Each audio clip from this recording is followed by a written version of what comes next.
The Turn of the Screw by Henry James.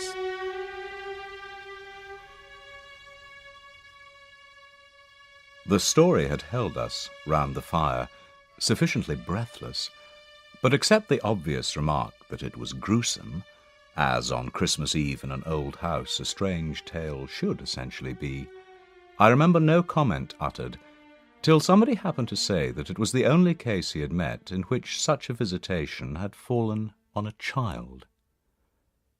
It was this observation that drew from Douglas, not immediately, but later in the evening, a reply that had the interesting consequence to which I call attention. I quite agree, in regard to Griffin's ghost, or whatever it was, that its appearing first to the little boy at so tender an age adds a particular touch, but it's not the first occurrence of its charming kind that I know to have involved a child. If the child gives the effect another turn of the screw, what do you say to two children? We say, of course, somebody exclaimed, that they give two turns, also that we want to hear about them. I can see Douglas there before the fire, to which he had got up to present his back, looking down at his interlocutor with his hands in his pockets. Nobody but me, till now, has ever heard. It's quite too horrible. It's beyond everything. Nothing at all that I know touches it. For sheer terror, I remember asking. For general uncanny ugliness and horror and pain. Well then, I said, just sit right down and begin. He turned round to the fire, gave a kick to a log, watched it an instant. Then, as he faced us again, I can't begin. I shall have to send to town. The story's written. It's in a locked drawer. It has not been out for years. It is an old, faded ink, and in the most beautiful hand. He hung fire again. A woman's. She has been dead these 20 years. She sent me the pages in question before she died. She was a most charming person, but she was 10 years older than I. She was my sister's governess, he quietly said. She was the most agreeable woman I've ever known in her position. She would have been worthy of any whatever. It was long ago, and this episode was long before. Oh yes, don't grin. I liked her extremely, and am glad to this day to think she liked me too. If she hadn't, she wouldn't have told me. She had never told anyone. It wasn't simply that she said so, but that I knew she hadn't. I was sure. I could see. You'll easily judge why when you hear. I fixed him. I see. She was in love. He laughed for the first time. You are acute. Yes, she was in love. Mrs. Griffin expressed the need for a little more light. Who was it she was in love with? The story will tell, I took upon myself to reply. Won't you tell, Douglas? Somebody else inquired. He sprang to his feet again. Yes, tomorrow. Now I must go to bed. Good night. And quickly, catching up a candlestick, he left us, slightly bewildered. I knew the next day that a letter containing the key had, by the first post, gone off to his London apartments, but in spite of, or perhaps just on account of, the eventual diffusion of this knowledge, we quite let him alone till after dinner. Then he became as communicative as we could desire, and indeed gave us his best reason for being so. It appeared that the narrative he had promised to read us really required for a proper intelligence a few words of prologue. The first of these conveyed that the written statement took up the tale at a point after it had, in a manner, begun. The fact to be in possession of was therefore that his old friend, the youngest of several daughters of a poor country parson, had, at the age of 20, on taking service for the first time in the schoolroom, come up to London, in trepidation, to answer in person an advertisement that had already placed her in brief correspondence with the advertiser. This person proved, on her presenting herself for judgment at a house in Harley Street that impressed her as vast and imposing, this prospective patron proved a gentleman, a bachelor in the prime of life, such a figure as had never risen, save in a dream or an old novel, before a fluttered, anxious girl out of a Hampshire vicarage. He had been left, by the death of their parents in India, guardian to a small nephew and a small niece, children of a younger, a military brother, whom he had lost 2 years before. He had sent them down to his other house in Essex, the proper place for them being, of course, the country, and kept them there from the first, with the best people he could find to look after them, parting even with his own servants to wait on them, and going down himself, whenever he might, to see how they were doing. He had put them in possession of Bly, which was healthy and secure, and had placed at the head of their little establishment, but below stairs only, an excellent woman, Mrs. Grose, whom he was sure his visitor would like, and who had formerly been maid to his mother. She was now housekeeper, and was also acting for the time as superintendent to the little girl, of whom, without children of her own, she was, by good luck, extremely fond. There were plenty of people to help, but of course the young lady who should go down as governess would be in supreme authority. She would also have, in holidays, to look after the small boy, who had been for a term at school, young as he was to be sent, but what else could be done, and who, as the holidays were about to begin, would be back from one day to the other. There had been for the 2 children at first a young lady whom they had had the misfortune to lose. She had done for them quite beautifully. She was a most respectable person, till her death, the great awkwardness of which had, precisely, left no alternative but the school for little Miles. In her successor's place, I suggested, I should have wished to learn if the office brought with it necessary danger to life. Douglas completed my thought. She did wish to learn, and she did learn. You shall hear tomorrow what she learnt. Meanwhile, of course, the prospect struck her as slightly grim. But the salary offered much exceeded her modest measure, and on a second interview she faced the music. She engaged. And Douglas, with this, made a pause that, for the benefit of the company, moved me to throw in, the moral of which was, of course, the seduction exercised by the splendid young man. She succumbed to it. A little to my surprise, on this, Douglas turned round to me. There were others, he went on, who hadn't succumbed. He told her frankly all his difficulty, that for several applicants the conditions had been prohibitive. They were, somehow, simply afraid. It sounded dull, it sounded strange, and all the more so because of his main condition, which was that she should never trouble him, but never, never. Neither appeal nor complain, nor write about anything. Only meet all questions herself, receive all moneys from his solicitor, take the whole thing over, and let him alone.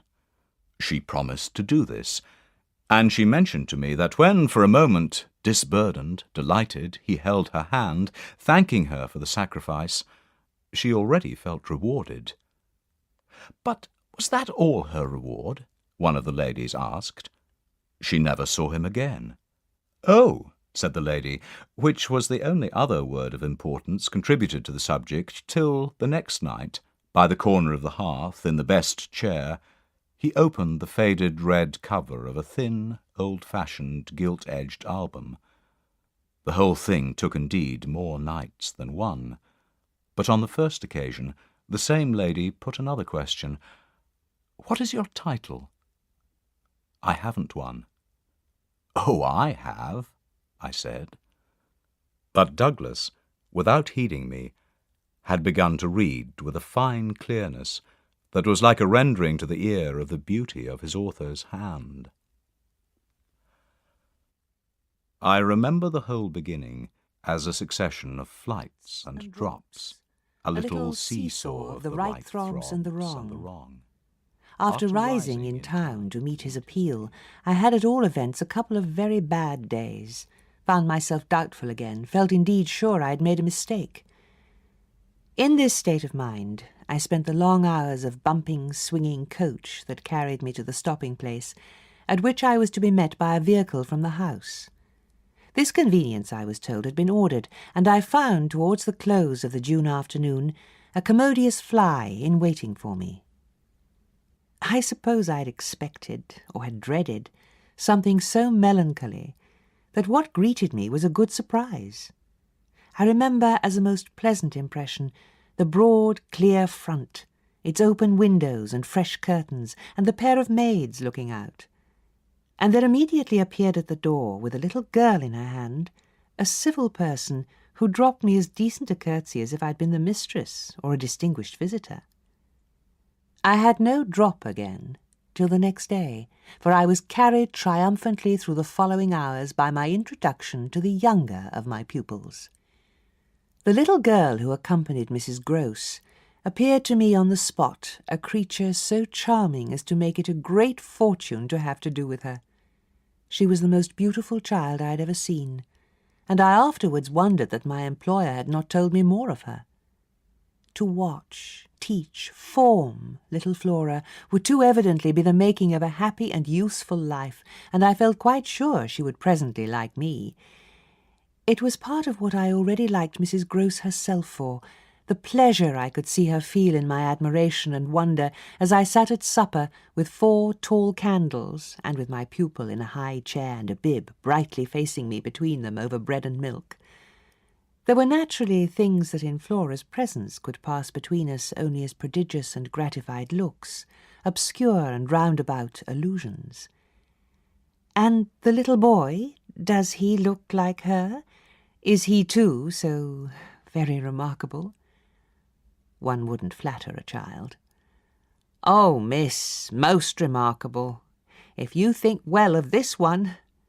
And she stood there with a plate in her hand, beaming at our companion, who looked from one of us to the other with placid, heavenly eyes that contained nothing to check us. Yes, if I do. You will be carried away by the little gentleman. Well, that, I think, is what I came for, to be carried away. I'm afraid, however, I remember feeling the impulse to add, I'm rather easily carried away. I was carried away in London. I can still see Mrs. Gross's broad face as she took this in. In Harley Street? In Harley Street. Oh, well, miss, you're not the first, and you won't be the last. Oh, I've no pretension, I could laugh, to being the only one. My other pupil, at any rate, as I understand, comes back tomorrow. Not tomorrow, Friday, miss. He arrives as you did by the coach, under care of the guard, and is to be met by the same carriage. I forthwith expressed that the proper, as well as the pleasant and friendly thing, would be therefore that on the arrival of the public conveyance I should be in waiting for him with his little sister, an idea in which Mrs. Gross concurred so heartily that I somehow took her manner as a kind of comforting pledge, never falsified, thank heavens, that we should on every question be quite at one. Oh, she was glad I was there.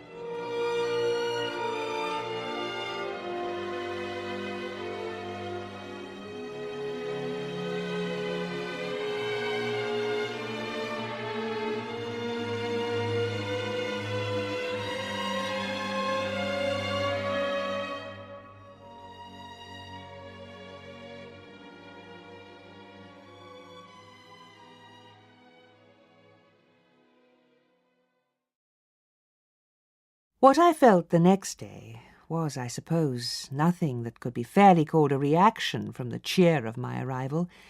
It was probably at the most only a slight oppression produced by a fuller measure of the scale as I walked round them, gazed up at them, took them in, of my new circumstances. They had, as it were, an extent and mass for which I had not been prepared, and in the presence of which I found myself freshly a little scared, as well as a little proud. Lessons in this agitation certainly suffered some delay. I reflected that my first duty was, by the gentlest arts I could contrive, to win the child into the sense of knowing me. I spent the day with her out of doors. I arranged with her, to her great satisfaction, that it should be she only, who might show me the place. She showed it, step by step, and room by room, and secret by secret, with droll, delightful, childish talk about it, and with the result, in half an hour, of our becoming immense friends. Young as she was, I was struck throughout our little tour with her confidence and courage, with the way in empty chambers and dull corridors, on crooked staircases that made me pause, and even on the summit of an old machicolated square tower that made me dizzy, her morning music, her disposition to tell me so many more things than she asked, rang out and led me on. I have not seen Bly since the day I left it, and I dare say that to my older and more informed eyes it would now appear sufficiently contracted.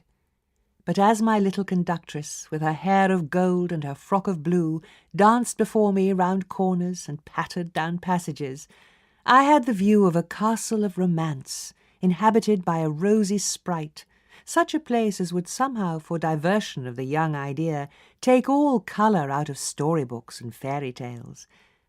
Wasn't it just a storybook over which I'd fallen a doze and a dream? No, it was a big, ugly, antique but convenient house, embodying a few features of a building still older, half replaced and half utilised, in which I had the fancy of our being almost as lost as a handful of passengers in a great drifting ship. Well, I was, strangely, at the helm.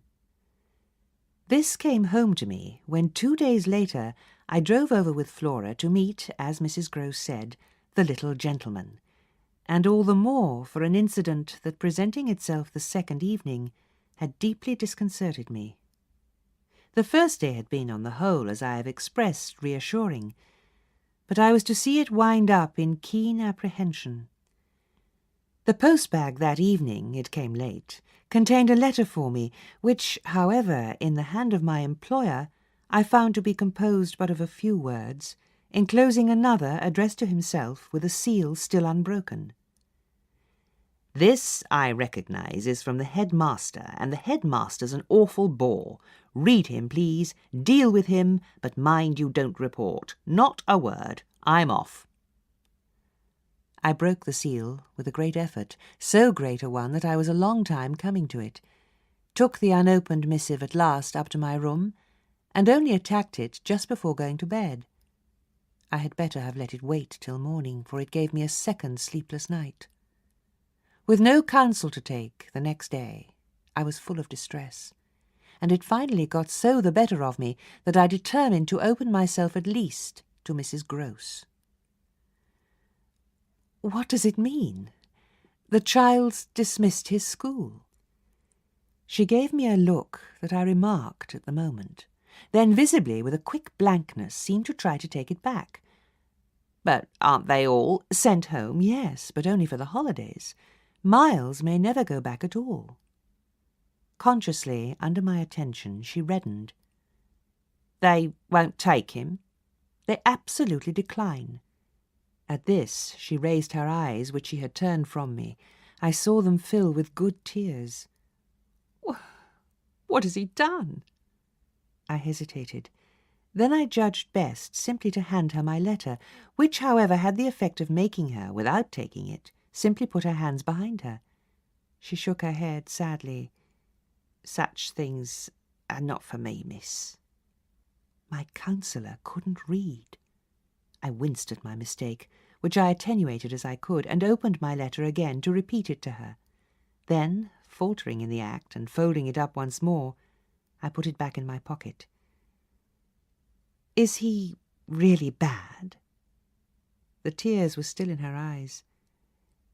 "Do the gentlemen say so?" "They go into no particulars. They simply express their regret that it should be impossible to keep him. That can have only one meaning." Mrs. Grose listened with dumb emotion. She forbore to ask me what this meaning might be, so that presently, to put the thing with some coherence, and with the mere aid of her presence to my own mind, I went on, "that he's an injury to the others." At this, with one of the quick turns of simple folk, she suddenly flamed up. "Master Miles! Him an injury!" There was such a flood of good faith in it that though I had not yet seen the child, my very fears made me jump to the absurdity of the idea. I found myself, to meet my friend the better, offering it on the spot sarcastically to his poor little innocent mates. "It's too dreadful," cried Mrs. Grose, "to say such cruel things. Why, he's scarce 10 years old." Yes, it would be incredible. She was evidently grateful for such a profession. "See him, miss, first, then believe it." I felt forthwith a new impatience to see him. It was the beginning of a curiosity that for all the next hours was to deepen almost to pain. Mrs. Grose was aware I could judge of what she had produced in me, and she followed it up with assurance. "You might as well believe it of the little lady. Bless her," she added the next moment. "Look at her." I turned and saw that Flora, whom 10 minutes before I had established in the schoolroom with a sheet of white paper, a pencil, and a copy of nice round O's, now presented herself to view at the open door. She expressed, in her little way, an extraordinary detachment from disagreeable duties, looking at me, however, with a great childish light that seemed to offer it as a mere result of the affection she had conceived for my person, which had rendered necessary that she should follow me. I needed nothing more than this to feel the full force of Mrs. Grose's comparison, and catching my pupil in my arms, covered her with kisses, in which there was a sob of atonement. None the less, the rest of the day I watched for further occasion to approach my colleague, especially as, towards evening, I began to fancy she rather sought to avoid me. I overtook her, I remember, on the staircase. We went down together, and at the bottom I detained her, holding her there with a hand on her arm. "I take what you said to me at noon as a declaration that you've never known him to be bad." She threw back her head. She had clearly, by this time, and very honestly, adopted an attitude. "Oh, never known him, I don't pretend that." I was upset again. "Then you have known him?" "Yes, indeed, miss, thank God." On reflection, I accepted this. "You mean that a boy who never is no boy for me." I held her tighter. "You like them with the spirit to be naughty?"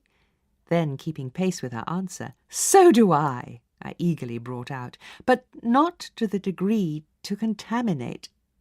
"To contaminate?" My big word left her at a loss. I explained it. "To corrupt." She stared, taking my meaning in, but it produced in her an odd laugh. "Are you afraid he'll corrupt you?" She put the question with such a fine, bold humour that with a laugh, a little silly, doubtless, to match her own, I gave way for the time to the apprehension of ridicule. But the next day, as the hour for my drive approached, I cropped up in another place.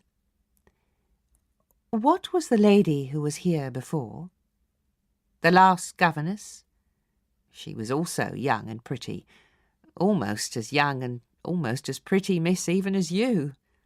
"Ah, then, I hope her youth and her beauty helped her," I recollect throwing off.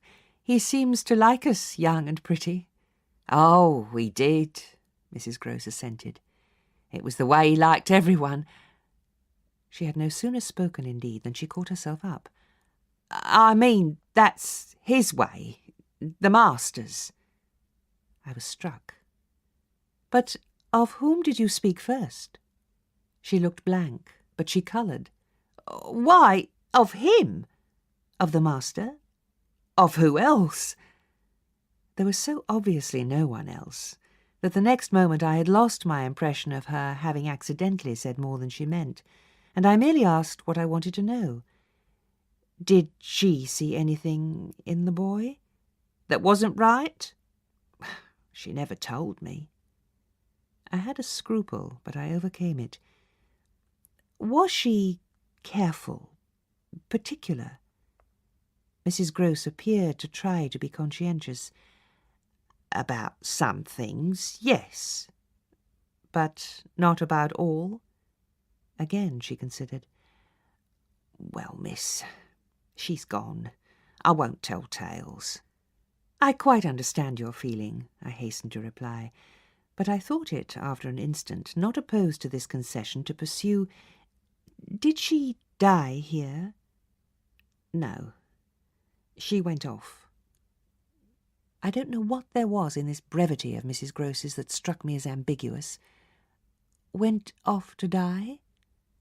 Mrs. Groce looked straight out of the window, but I felt that hypothetically I had a right to know what young persons engaged for Bly were expected to do. "She was taken ill, you mean, and went home?" "She was not taken ill, so far as appeared, in this house. She left it at the end of the year to go home, as she said, for a short holiday, to which the time she'd put in had certainly given her a right. We had then a young woman, a nursemaid, who had stayed on, and who was a good girl and clever, and she took the children altogether for the interval. But our young lady never came back, and at the very moment I was expecting her, I heard from the master that she was dead." I turned this over. "But of what?" "He never told me. But please, miss," said Mrs. Groce, "I must get to my work."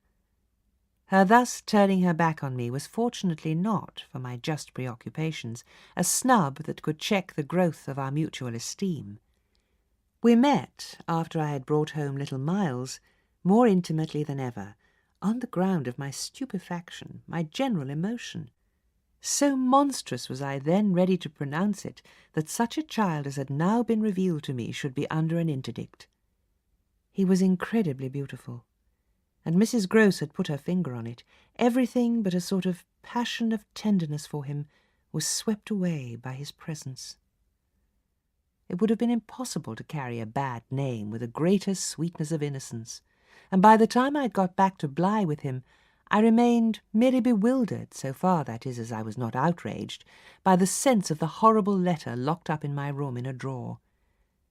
As soon as I could compass a private word with Mrs. Groce, I declared to her that it was grotesque. She promptly understood me. "You mean the cruel charge?" "It doesn't live an instant. My dear woman, look at him."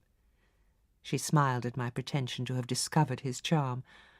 "I assure you, miss, I do nothing else." "What will you say, then?" she immediately added. In answer to the letter, I had made up my mind. Nothing. And to his uncle, I was incisive. Nothing. And to the boy himself, I was wonderful. Nothing. She gave with her apron a great wipe to her mouth. "Then I'll stand by you. We'll see it out." "We'll see it out," I ardently echoed, giving her my hand to make it a vow. She held me there a moment, then whisked up her apron again with her detached hand. "Would you mind, miss, if I used the freedom to kiss me?" "No." I took the good creature in my arms, and after we had embraced like sisters, felt still more fortified and indignant. I had undertaken with my companion to see it out, and I was under a charm, apparently, that could smooth away the extent and the far and difficult connections of such an effort. I was lifted aloft on a great wave of infatuation and pity. I found it simple in my ignorance, my confusion, and perhaps my conceit, to assume that I could deal with a boy whose education for the world was all on the point of beginning. Oh, it was a trap, not designed, but deep, to my imagination, to my delicacy, perhaps to my vanity, to whatever in me was most excitable. The best way to picture it all is to say that I was off my guard. They gave me so little trouble. They were of a gentleness so extraordinary. They had the bloom of health and happiness, and yet, as if I had been in charge of a pair of little grandees, of princes of the blood, for whom everything, to be right, would have to be enclosed and protected, the only form that in my fancy the after years could take for them was that of a romantic, a really royal extension of the garden and the park. It may be, of course, above all, that what suddenly broke into this gives the previous time a charm of stillness, that hush in which something gathers or crouches. The change was actually like the spring of a beast. In the first weeks the days were long. They often, at their finest, gave me what I used to call my own hour, the hour when, for my pupils, tea-time and bedtime having come and gone, I had, before my final retirement, a small interval alone.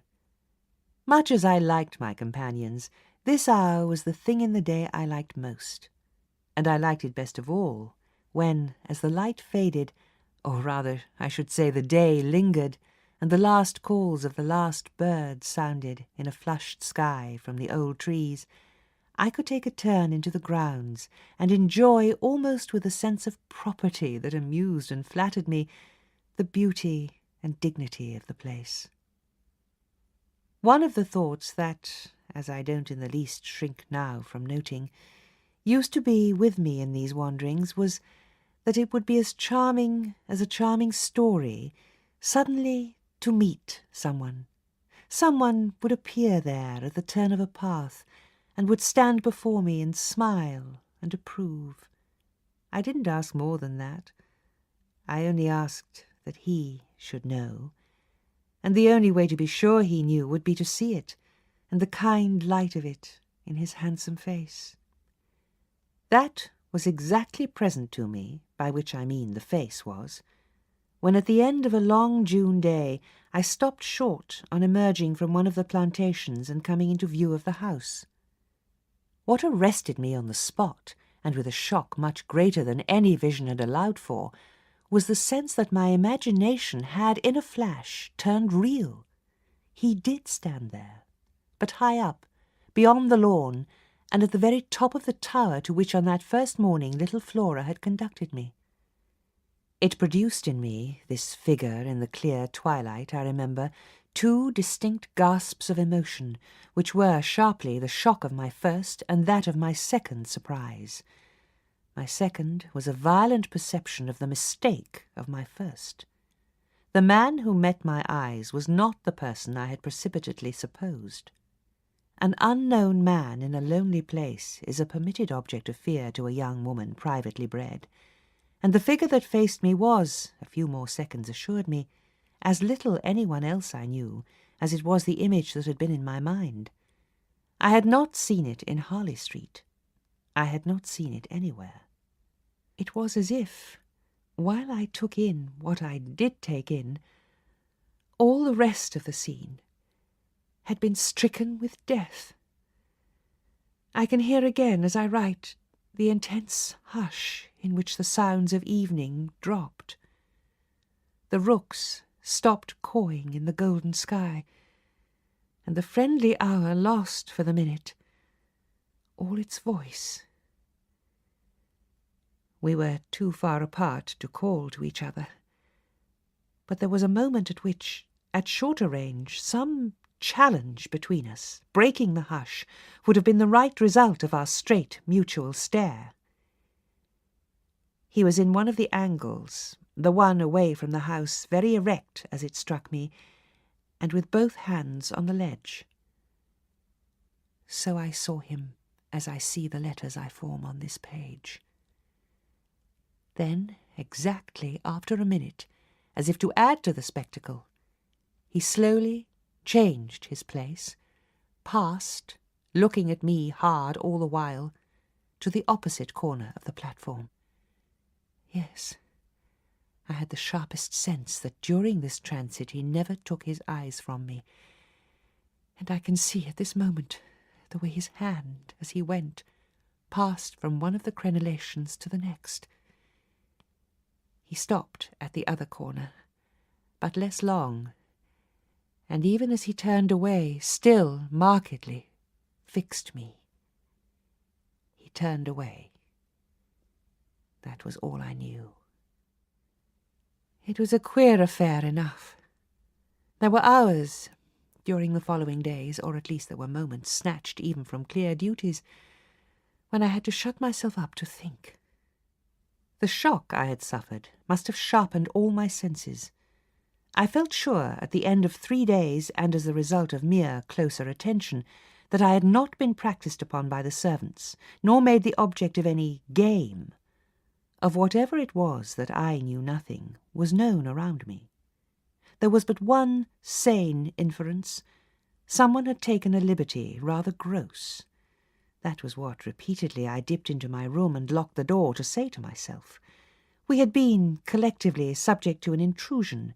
Some unscrupulous traveller, curious in old houses, had made his way in unobserved, enjoyed the prospect from the best point of view, and then stolen out as he came.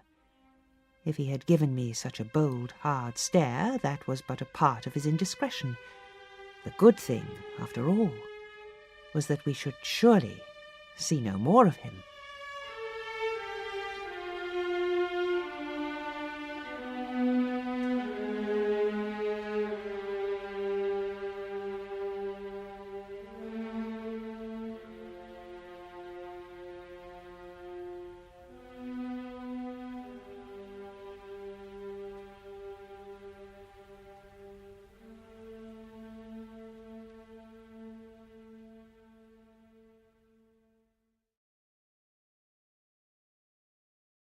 There was a Sunday, to get on, when it rained with such force and for so many hours that there could be no procession to church, in consequence of which, as the day declined, I had arranged with Mrs. Gross that should the evening show improvement, we would attend together the late service.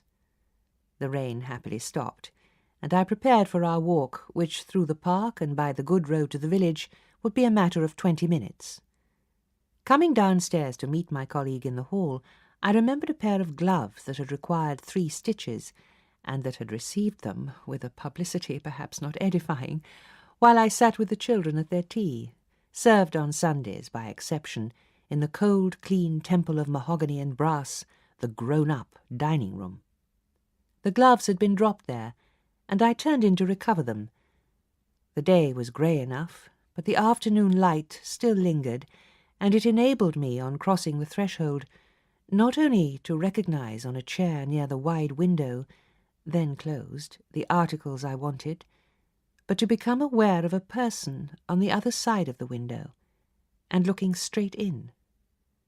One step into the room had sufficed. My vision was instantaneous. It was all there.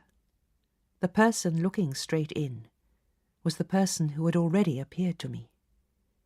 He appeared thus again with, I won't say greater distinctness, for that was impossible, but with a nearness that represented a forward stride in our intercourse, and made me, as I met him, catch my breath and turn cold. He was the same. He was the same, and seen this time as he had been seen before, from the waist up, the window, though the dining-room was on the ground floor, not going down to the terrace on which he stood. His face was close to the glass, yet the effect of this better view was strangely only to show me how intense the former had been. He remained but a few seconds, long enough to convince me he also saw and recognized, but it was as if I had been looking at him for years and had known him always. Something, however, happened this time that had not happened before. His stare into my face, through the glass and across the room, was as deep and hard as then, but it quitted me for a moment, during which I could still watch it, see it fix successively several other things. On the spot there came to me the added shock of a certitude that it was not for me he had come there. He had come for somebody else. The flash of this knowledge, for it was knowledge in the midst of dread, produced in me the most extraordinary effect. Started, as I stood there, a sudden vibration of duty and courage. I say courage because I was beyond all doubt already far gone. I bounded straight out of the door again, reached that of the house, got in an instant upon the drive, and passing along the terrace as fast as I could rush, turned a corner and came full in sight. The terrace and the whole place, the lawn and the garden beyond it, all I could see of the park, were empty, with a great emptiness. There were shrubberies and big trees, but I remember the clear assurance I felt that none of them concealed him. He was there, or was not there. Not there if I didn't see him. I got hold of this. Then, instinctively, instead of returning as I had come, went to the window. It was confusedly present to me that I ought to place myself where he stood. I did so. I applied my face to the pane and looked as he had looked into the room. As if, at this moment, to show me exactly what his range had been, Mrs. Gross, as I had done for himself just before, came in from the hall. With this I had the full image of a repetition of what had already occurred. She saw me, as I had seen my own visitant. She pulled up short, as I had done. I gave her something of the shock that I had received. She turned white, and this made me ask myself if I had blanched as much.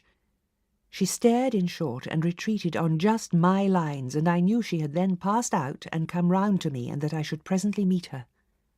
I remained where I was, and while I waited I thought of more things than one, but there's only one I take space to mention. I wondered why she should be scared. Oh, she let me know as soon as round the corner of the house she loomed again into view. "What in the name of goodness is the matter?" She was now flushed and out of breath. I said nothing till she came quite near. "With me?" I must have made a wonderful face. "Do I show it?" "You're as white as a sheet. You look awful. What was it?" "An extraordinary man, looking in." "What extraordinary man?" "I haven't the least idea." Mrs. Gross gazed round us in vain. "Then where has he gone?" "I know still less." "Have you seen him before?" "Yes, once, on the old tower." "What was he doing on the tower?" "Only standing there and looking down at me."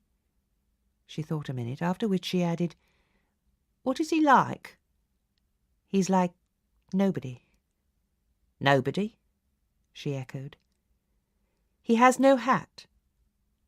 Then, seeing in her face that she already, in this, with a deeper dismay, found a touch of picture, I quickly added, stroke to stroke, "He has red hair, very red, close curling, and a pale face, long in shape, with straight, good features, and little, rather queer whiskers that are as red as his hair. His eyebrows are somehow darker. They look particularly arched, as if they might move a good deal. His eyes are sharp, strange, awfully. But I only know clearly that they're rather small and very fixed.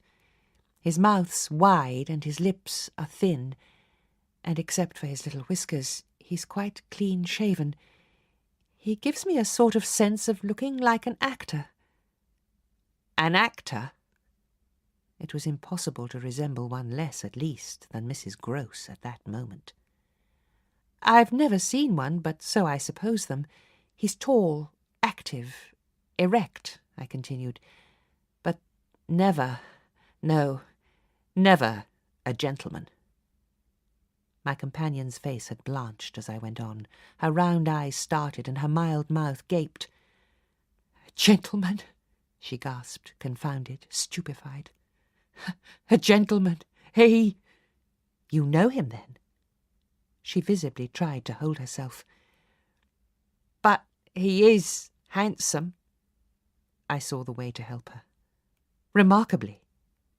"And dressed "In somebody's clothes. They're smart, but they're not his own." She broke into a breathless, affirmative groan. "They're the master's." I caught it up. "You do know him." She faltered but a second. "Quint!" she cried. "Quint?"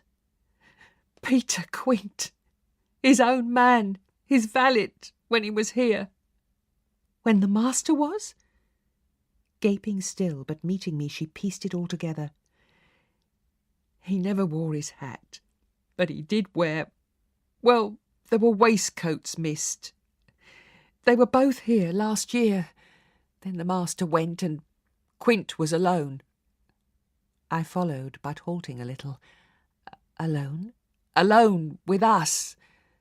Then, as from a deeper depth, "In charge," she added. "And what became of him?" She hung fire so long that I was still more mystified. "He went too," she brought out at last. "Went where?" Her expression at this became extraordinary. God knows where. He died. Died! I almost shrieked. She seemed fairly to square herself, plant herself more firmly, to utter the wonder of it. Yes, Mr. Quint is dead. It took, of course, more than that particular passage to place us together in presence of what we had now to live with as we could. My dreadful liability to impressions of the order so vividly exemplified, and my companion's knowledge, henceforth, a knowledge half consternation and half compassion of that liability. We had gone over and over every feature of what I had seen. He was looking for someone else, you say, someone who was not you. He was looking for little Miles. A portentous clearness now possessed me. That's whom he was looking for. But how do you know? I know! My exultation grew. And you know, my dear. She didn't deny this, but I required, I felt, not even so much telling as that. She resumed in a moment, at any rate. What if he should see him? Little Miles? Huh, that's what he wants. She looked immensely scared again. The child! Heaven forbid, the man! He wants to appear to them! That he might was an awful conception, and yet somehow I could keep at bay, which, moreover, as we lingered there, was what I succeeded in practically proving. I had an absolute certainty that I should see again what I had already seen, but something within me said that by offering myself bravely as the sole subject of such experience, by accepting, by inviting, by surmounting it all, I should serve as an expiatory victim and guard the tranquillity of my companions. The children in especial I should thus fence about and absolutely save. I recall one of the last things I said that night to Mrs. Gross. It does strike me that my pupils have never mentioned— She looked at me hard as I musingly pulled up— his having been here, and the time they were with him. The time they were with him, and his name, his presence, his history, in any way. Oh, the little lady doesn't remember. She never heard or knew. The circumstances of his death? I thought with some intensity. Perhaps not. But Miles would remember. Miles would know. Ah, don't try him, broke from Mrs. Gross. I returned her the look she had given me. Don't be afraid. I continued to think. It is rather odd that he has never spoken of him. Never by the least allusion. And you tell me they were great friends? Oh, it wasn't him, Mrs. Gross with emphasis declared. It was Quint's own fancy. To play with him, I mean, to spoil him. She paused a moment. Then she added, Quint was much too free. This gave me, straight from my vision of his face, such a face, a sudden sickness of disgust. Too free with my boy? Too free with everyone. I have it from you, then, for it's of great importance that he was definitely and admittedly bad? Oh, not admittedly. I knew it, but the master didn't. And you never told him? Well, he didn't like tale-bearing. He hated complaints. He was terribly short with anything of that kind, and if people were all right to him, he wouldn't be bothered with more. This squared well enough with my impression of him. He was not a trouble-loving gentleman, nor so very particular, perhaps, about some of the company he kept. All the same, I pressed my interlocutress. I promise you, I would have told. She felt my discrimination. I dare say I was wrong. But really I was afraid. Afraid of what? Of things that man could do. Quint was so clever. He was so deep. I took this in still more than probably I showed. You weren't afraid of anything else? Not of his effect? His effect? She repeated with a face of anguish, and waiting while I faltered. On innocent little precious lives. They were in your charge. No, they were not in mine, she roundly and distressfully returned. The master believed in him, and placed him here because he was supposed not to be well, and the country air so good for him. So he had everything to say. Yes, she let me have it, even about them. Them! That creature! I had to smother a kind of howl. And you could bear it? No, I couldn't. And I can't now. And the poor woman burst into tears.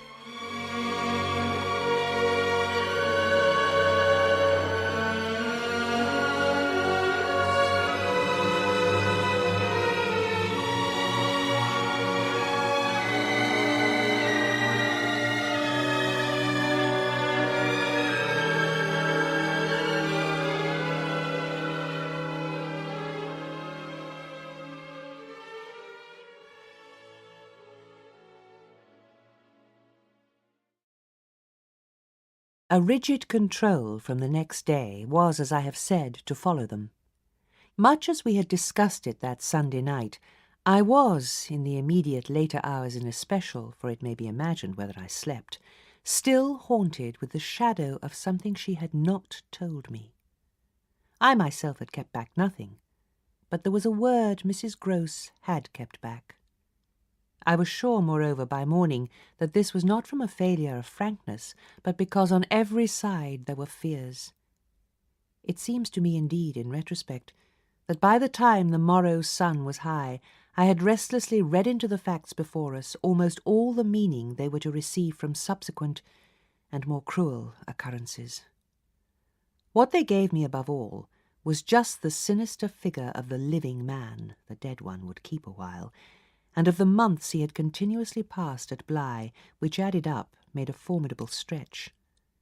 The limit of this evil time had arrived only when, on the dawn of a winter's morning, Peter Quint was found by a labourer going to early work, stone dead on the road from the village, a catastrophe explained, superficially at least, by a visible wound to his head, such a wound as might have been produced, and as on the final evidence had been, by a fatal slip in the dark, and after leaving the public house on the steepish, icy slope, a wrong path altogether, at the bottom of which he lay.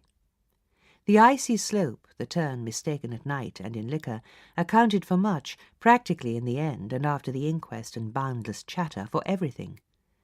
But there had been matters in his life, strange passages and perils, secret disorders, vices more than suspected, that would have accounted for a good deal more. I scarce know how to put my story into words that shall be a credible picture of my state of mind.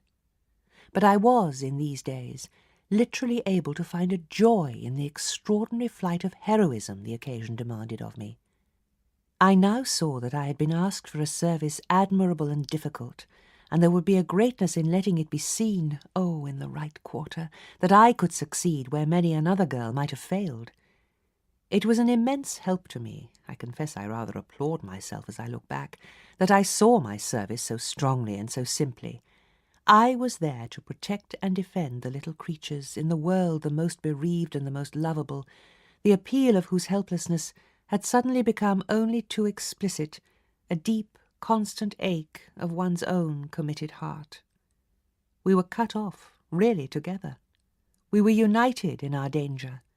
They had nothing but me, and I had them.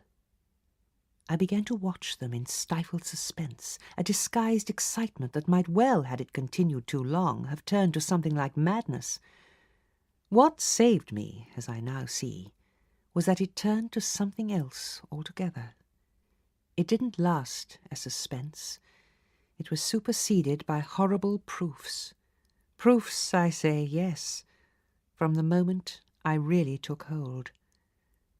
This moment dated from the afternoon hour that I happened to spend in the grounds with the younger of my pupils, alone. We were on the edge of the lake, and as we had lately begun geography, the lake was the Sea of Azov. Suddenly, in these circumstances, I became aware that on the other side of the Sea of Azov we had an interested spectator. I had sat down with a piece of work on the old stone bench which overlooked the pond, and in this position I began to take in, with certitude and yet without direct vision, the presence, at a distance, of a third person. Of the positive identity of the apparition I would assure myself as soon as the small clock of my courage should have ticked out the right second. Meanwhile, with an effort that was already sharp enough, I transferred my eyes straight to little Flora, who at the moment was about 10 yards away. My heart had stood still for an instant with the wonder and terror of the question whether she too would see, and I held my breath while I waited for what a cry from her, what some sudden innocent sign, either of interest or of alarm, would tell me. I waited, but nothing came.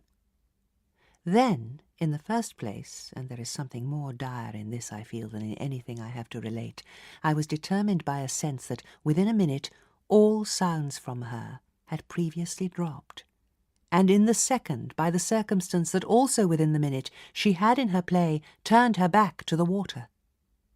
This was her attitude when I at last looked at her, looked with the confirmed conviction that we were still, together, under direct personal notice. She had picked up a small flat piece of wood, which happened to have in it a little hole, that had evidently suggested to her the idea of sticking in another fragment that might figure as a mast and make the thing a boat.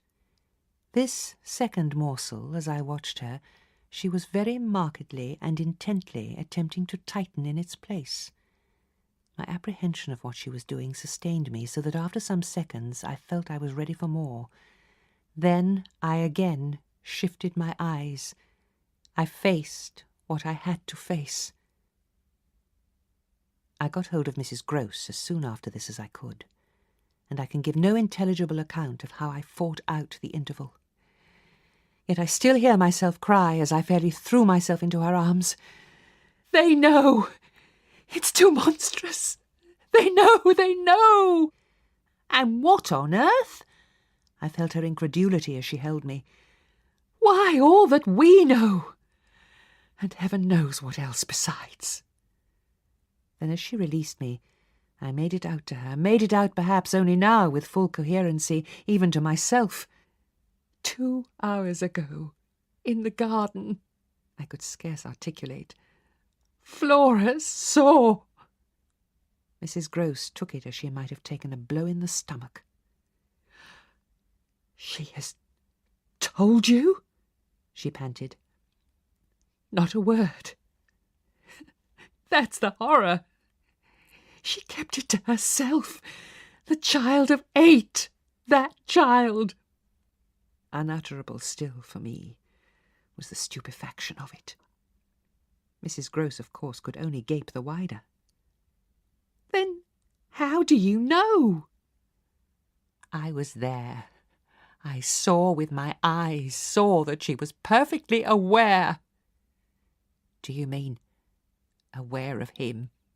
"No, of her." I was conscious as I spoke that I looked prodigious things, for I got the slow reflection of them in my companion's face. Another person, this time, but a figure of quite as unmistakable horror and evil. A woman in black, pale and dreadful, with such an air also, and such a face, on the other side of the lake. I was there with the child, quiet for the hour, and in the midst of it, she came. Came. How? From where? From where they come from. She just appeared and stood there, but not so near, and without coming nearer. Oh, for the effect and the feeling, she might have been as close as you. My friend, with an odd impulse, fell back a step. Was she someone you've never seen? Yes, but someone the child has, someone you have. Then, to show how I had thought it all out, my predecessor, the one who died. Miss Jessel? Miss Jessel. You don't believe me? I pressed. She turned right and left in her distress. How can you be sure? This drew from me in the state of my nerves a flash of impatience. Then ask Flora. She's sure. But I had no sooner spoken than I caught myself up. No, for God's sake, don't. She'll say she isn't. She'll lie. Mrs. Gross was not too bewildered instinctively to protest. Oh, how can you? because I'm clear. Flora doesn't want me to know. It's only then to spare you. No, there are depths, depths. The more I go over it, the more I see in it, and the more I see in it, the more I fear. I don't know what I don't see, what I don't fear. Mrs. Gross tried to keep up with me. You mean you're afraid of seeing her again? Oh, no, that's nothing now. Then I explained. It's of not seeing her. But my companion only looked wan. I don't understand you. Why, it's that the child may keep it up, and that the child assuredly will, without my knowing it. At the image of this possibility, Mrs. Gross for a moment collapsed, yet presently to pull herself together again, as if from the positive force of the sense of what, should we yield an inch, there would really be to give way to. Oh, dear, we must keep our heads. And after all, if she doesn't mind it, she even tried a grim joke, perhaps she likes it. Like such things, a scrap of an infant? Oh, isn't it just a proof of her blessed innocence? My friend bravely inquired. She brought me for the instant almost round. Oh, we must clutch at that, we must cling to it. If it isn't a proof of what you say, it's a proof of God knows what. For the woman's a horror of horrors. Mrs. Gross, at this, fixed her eyes a minute on the ground, then at last raising them, "Tell me how you know," she said. "Then you admit it's what she was?" I cried. "Tell me how you know," my friend simply repeated. "No. By seeing her, by the way she looked." "At you? Do you mean so wickedly?" Dear me, no, I could have borne that. She gave me never a glance. She only fixed the child. Mrs. Gross tried to see it. Fixed her? Ah, with such awful eyes. She stared at mine as if they might really have resembled them. "Do you mean of dislike?" "God help us, no. Of something much worse." "Worse than dislike?" This left her indeed at a loss. "With a determination indescribable, with a kind of fury of intention." I made her turn pale. "Intention? To get hold of her?"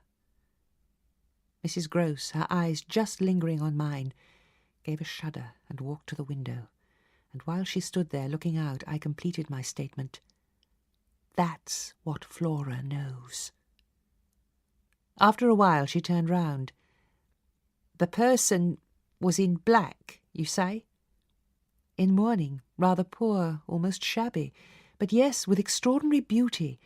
I now recognised to what I had at last, stroke by stroke, brought the victim of my confidence, for she quite visibly weighed this. "Oh, handsome, very, very," I insisted. "Wonderfully handsome, but infamous." She slowly came back to me. "Miss Jessel was infamous." She once more took my hand in both her own, holding it as tight as if to fortify me against the increase of alarm I might draw from this disclosure. "They were both infamous," she finally said. So for a little we faced it once more together, and I found absolutely a degree of help in seeing it now so straight. "I appreciate," I said, "the decency of your not having hitherto spoken, but the time has certainly come to give me the whole thing." She appeared to assent to this, but still only in silence, seeing which I went on, "I must have it now. Of what did she die? Come, there was something between them. There was everything." "In spite of the difference?" "Oh, of their rank, their condition." She brought it woefully out.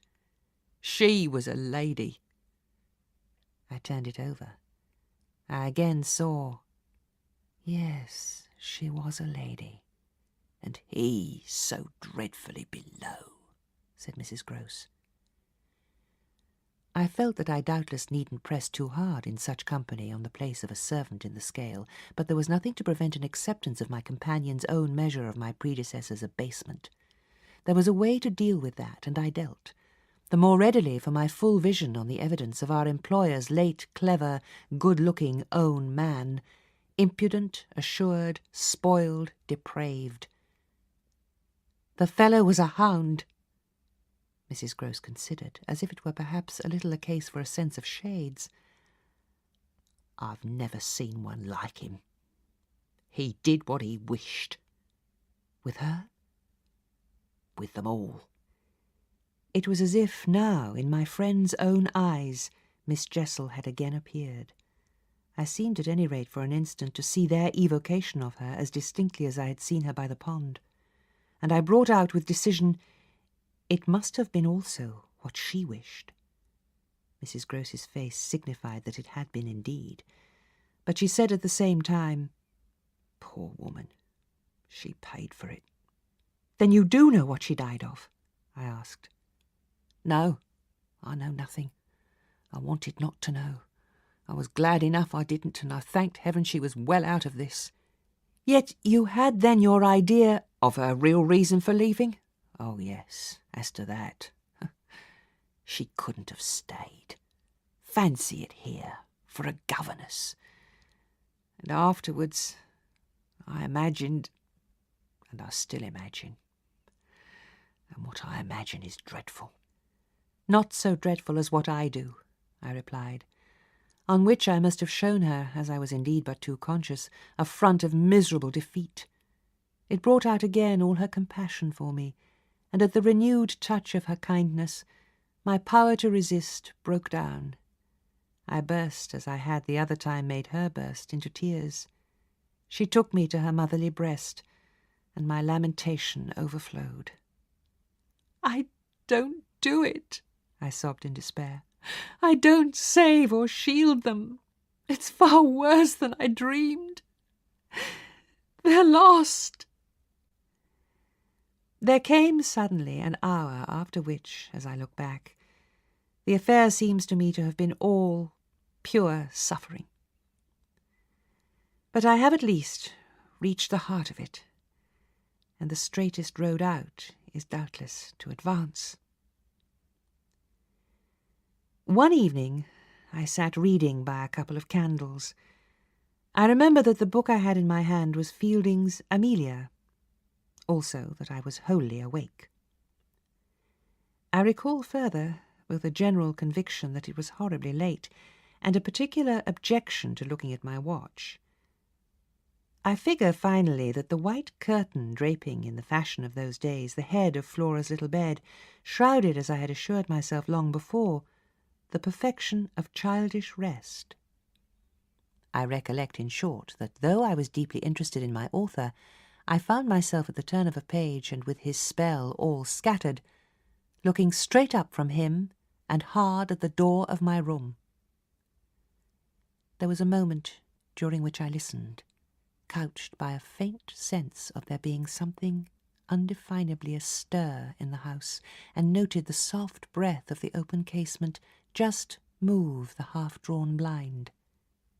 Then, with all the marks of a deliberation that must have seemed magnificent, had there been anyone to admire it, I laid down my book, rose to my feet, and taking a candle went straight out of the room, and from the passage on which my light made little impression, noiselessly closed and locked the door. I can say now neither what determined nor what guided me, but I went straight along the lobby, holding my candle high, till I came within sight of the tall window that presided over the great turn of the staircase. My candle, under a bold flourish, went out, and I perceived by the uncovered window that the yielding dusk of earliest morning rendered it unnecessary. Without it, the next instant I saw that there was someone on the stair. I speak of sequences, but I required no lapse of seconds to stiffen myself for a third encounter with Quint.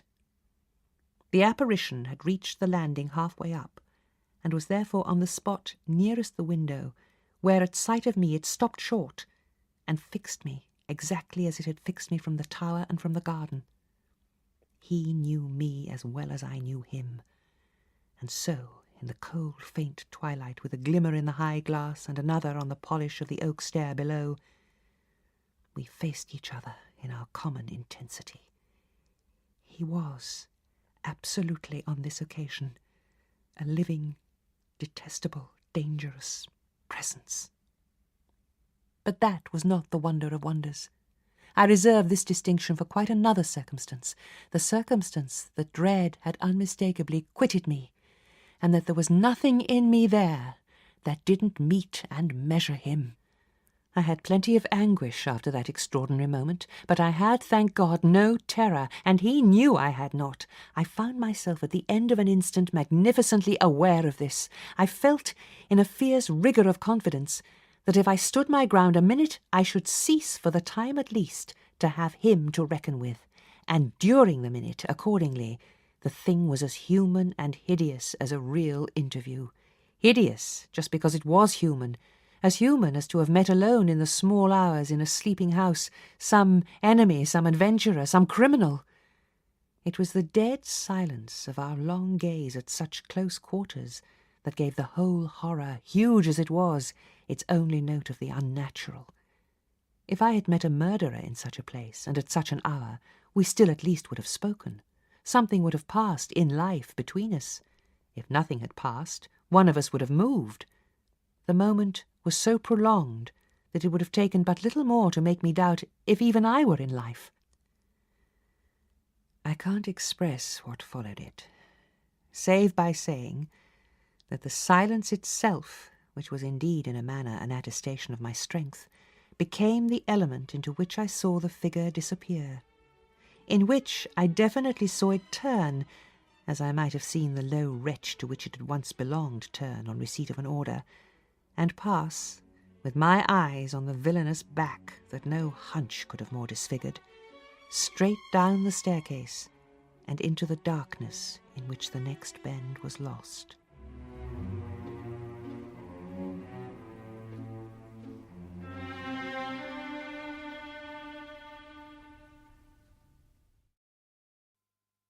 You may imagine the general complexion from that moment of my nights.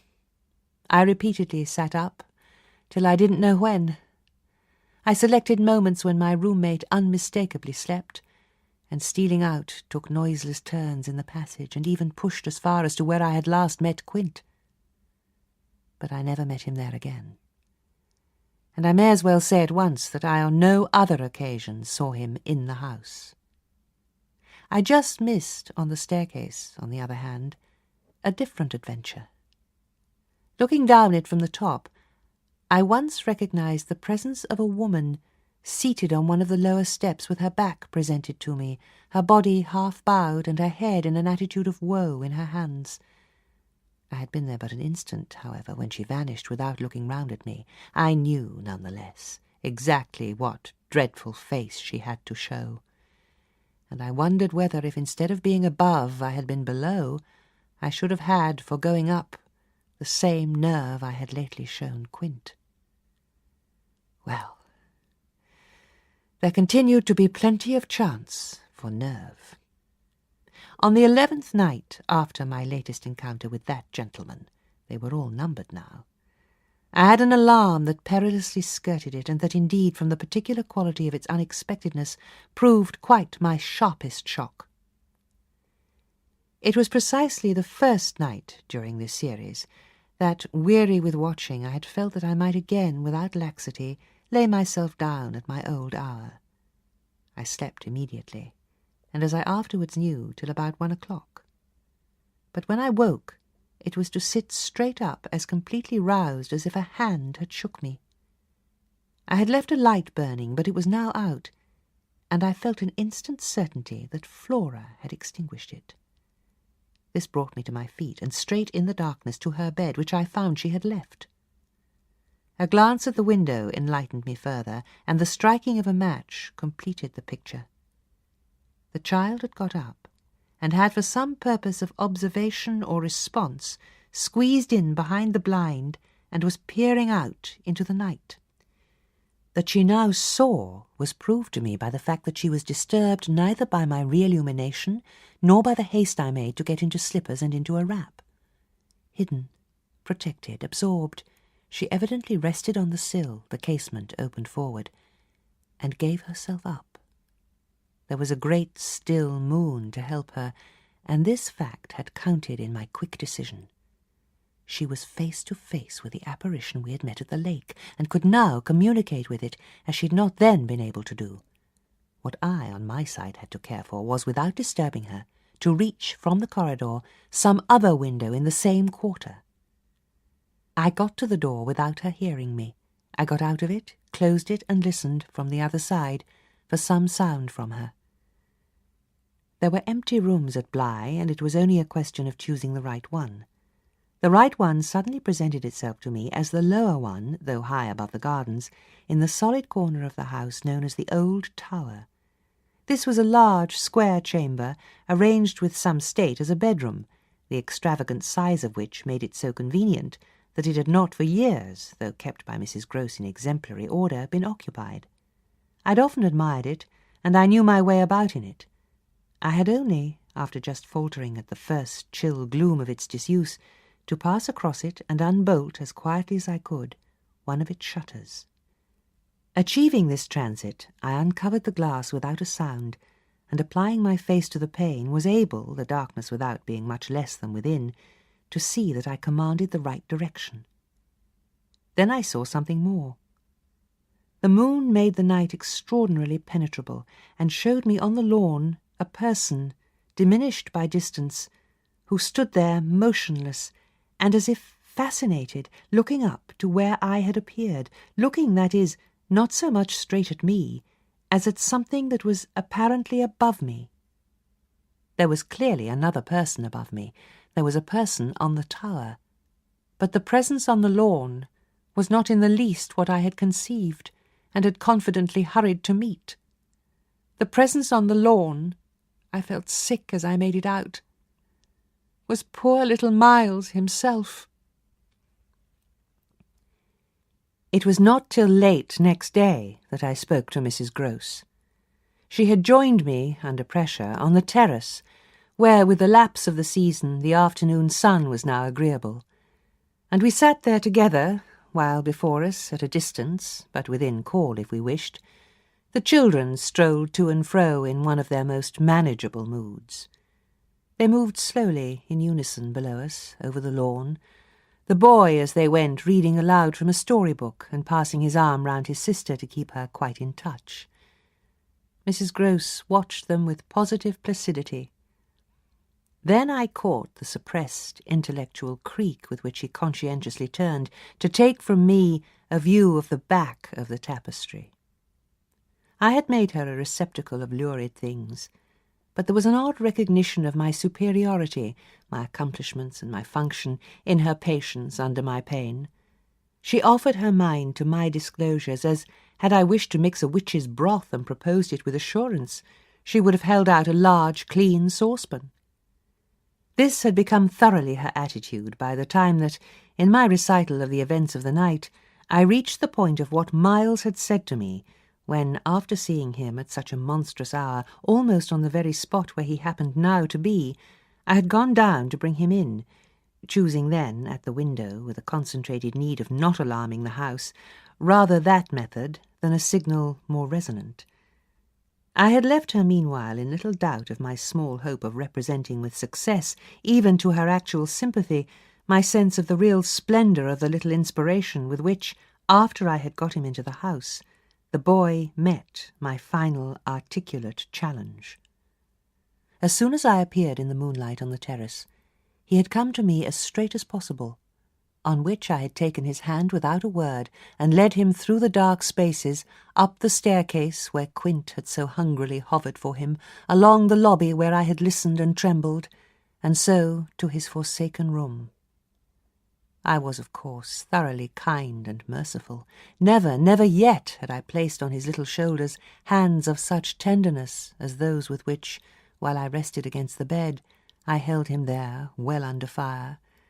I had no alternative, but in form at least, to put it to him. You must tell me now, and all the truth. What did you go out for? What were you doing there? I can still see his wonderful smile, the whites of his beautiful eyes and the uncovering of his little teeth shine to me in the dusk. If I tell you why, will you understand? My heart at this leapt into my mouth. Would he tell me why? I found no sound on my lips to press it, and I was aware of replying only with a vague, repeated, grimacing nod. He was gentleness itself, and while I wagged my head at him, he stood there more than ever a little fairy prince. It was his brightness indeed that gave me a respite. Would it be so great if he were really going to tell me? "Well," he said at last, "just exactly in order that you should do this." "Do what?" "Think me, for a change, bad." I shall never forget the sweetness and gaiety with which he brought out the word, nor how, on top of it, he bent forward and kissed me. It was practically the end of everything. I met his kiss, and I had to make, while I folded him for a minute in my arms, the most stupendous effort not to cry. He had given exactly the account of himself that permitted least of my going behind it, and it was only with the effect of confirming my acceptance of it that, as I presently glanced about the room, I could say, "Then you didn't undress at all?" He fairly glittered in the gloom. "Not at all. I sat up and read." "And when did you go down?" "At midnight. When I'm bad, I am bad." I see, it's charming. But how could you be sure I would know it?" "Oh, I arranged that with Flora." His answers rang out with a readiness. "She was to get up and look out." "Which is what she did do." It was I who fell into the trap. "So she disturbed you, and to see what she was looking at, you also looked. You saw." "While you," I concurred, "caught your death in the night air." He literally bloomed so from this exploit that he could afford radiantly to assent. "How otherwise should I have been bad enough?" he asked. Then after another embrace, the incident and our interview closed on my recognition of all the reserves of goodness that for his joke he had been able to draw upon. The particular impression I had received proved in the morning light not quite successfully presentable to Mrs. Grose, though I reinforced it with the mention of still another remark that he had made before we separated. "It all lies in 6 words," I said to her, "words that really settle the matter.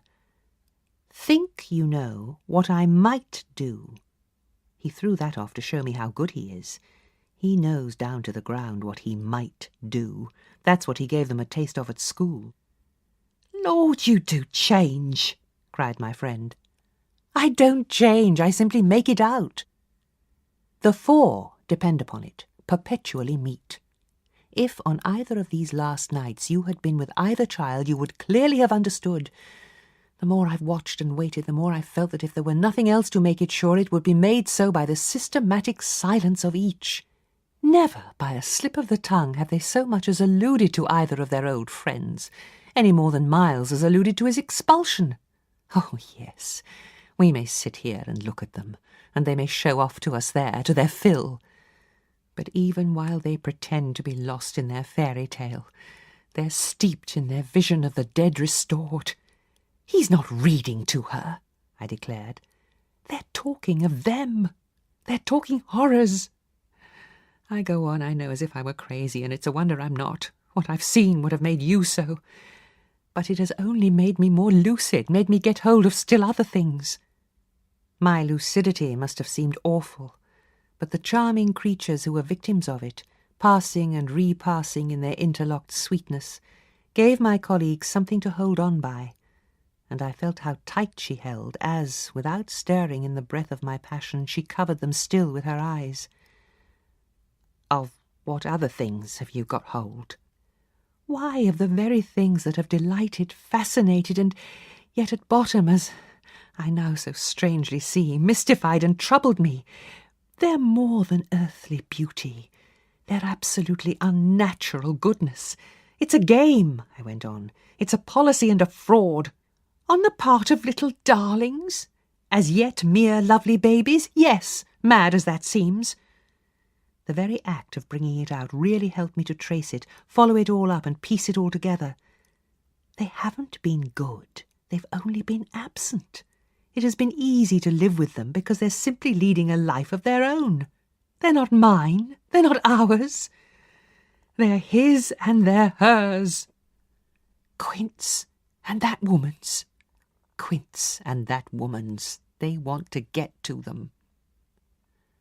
Oh, how at this poor Mrs. Gross appeared to study them. But for what?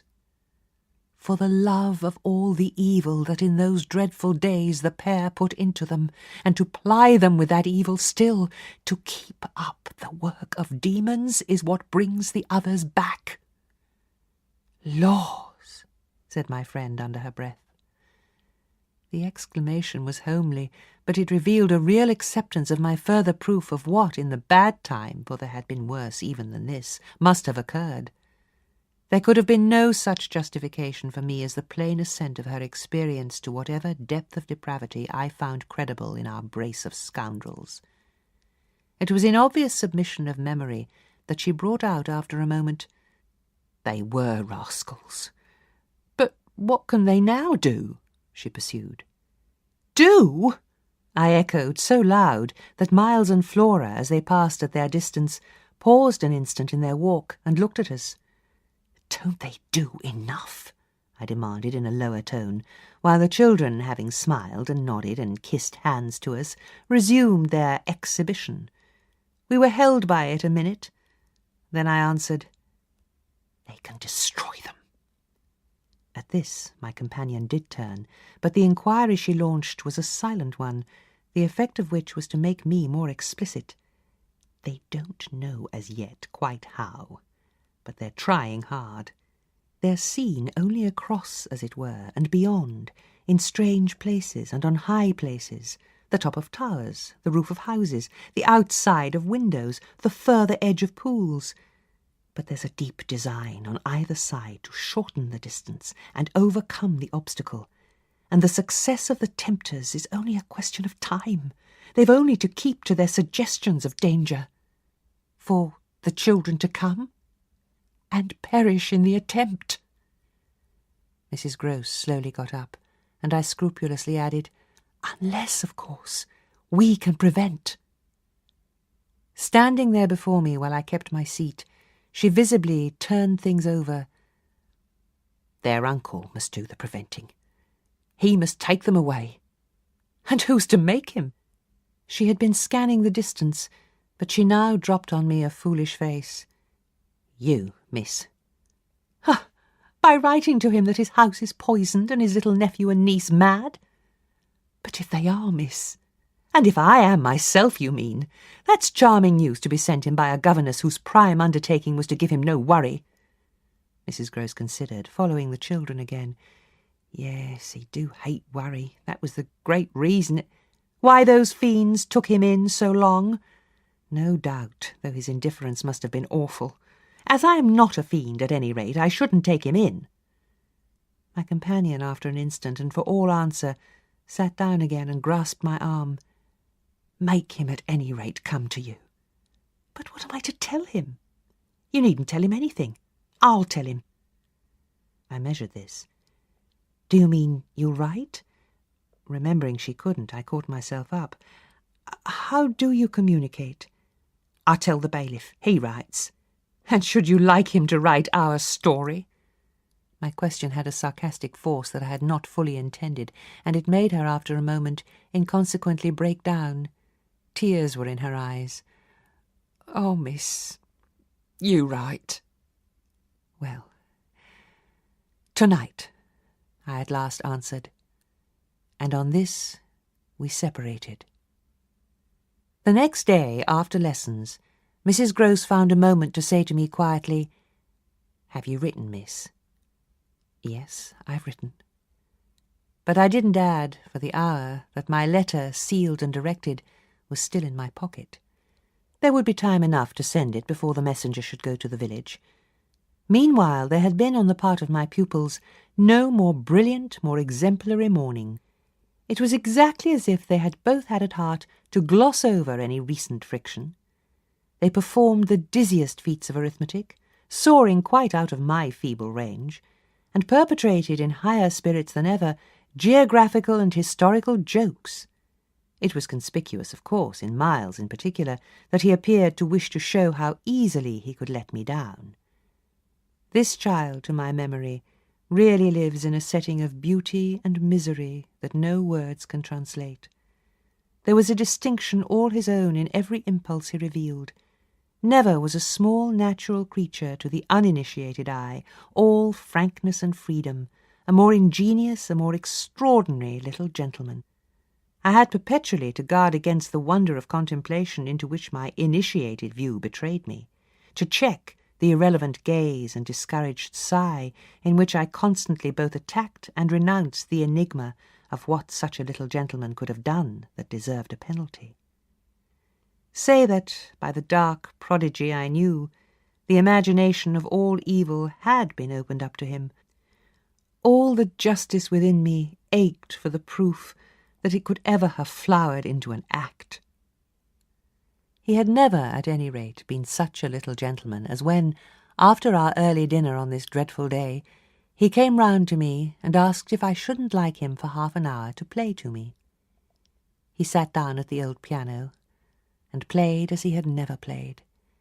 And if there are those who think he had better have been kicking a football, I can only say that I wholly agree with them. For at the end of a time that, under his influence, I had quite ceased to measure, I started up with a strange sense of having literally slept at my post. It was after luncheon and by the schoolroom fire, and yet I hadn't really in the least slept. I had only done something much worse. I had forgotten. Where, all this time, was Flora? When I put the question to Miles, he played on a minute before answering, and then could only say, "Why, my dear, how do I know?" breaking, moreover, into a happy laugh, which immediately after, as if it were a vocal accompaniment, he prolonged into incoherent, extravagant song.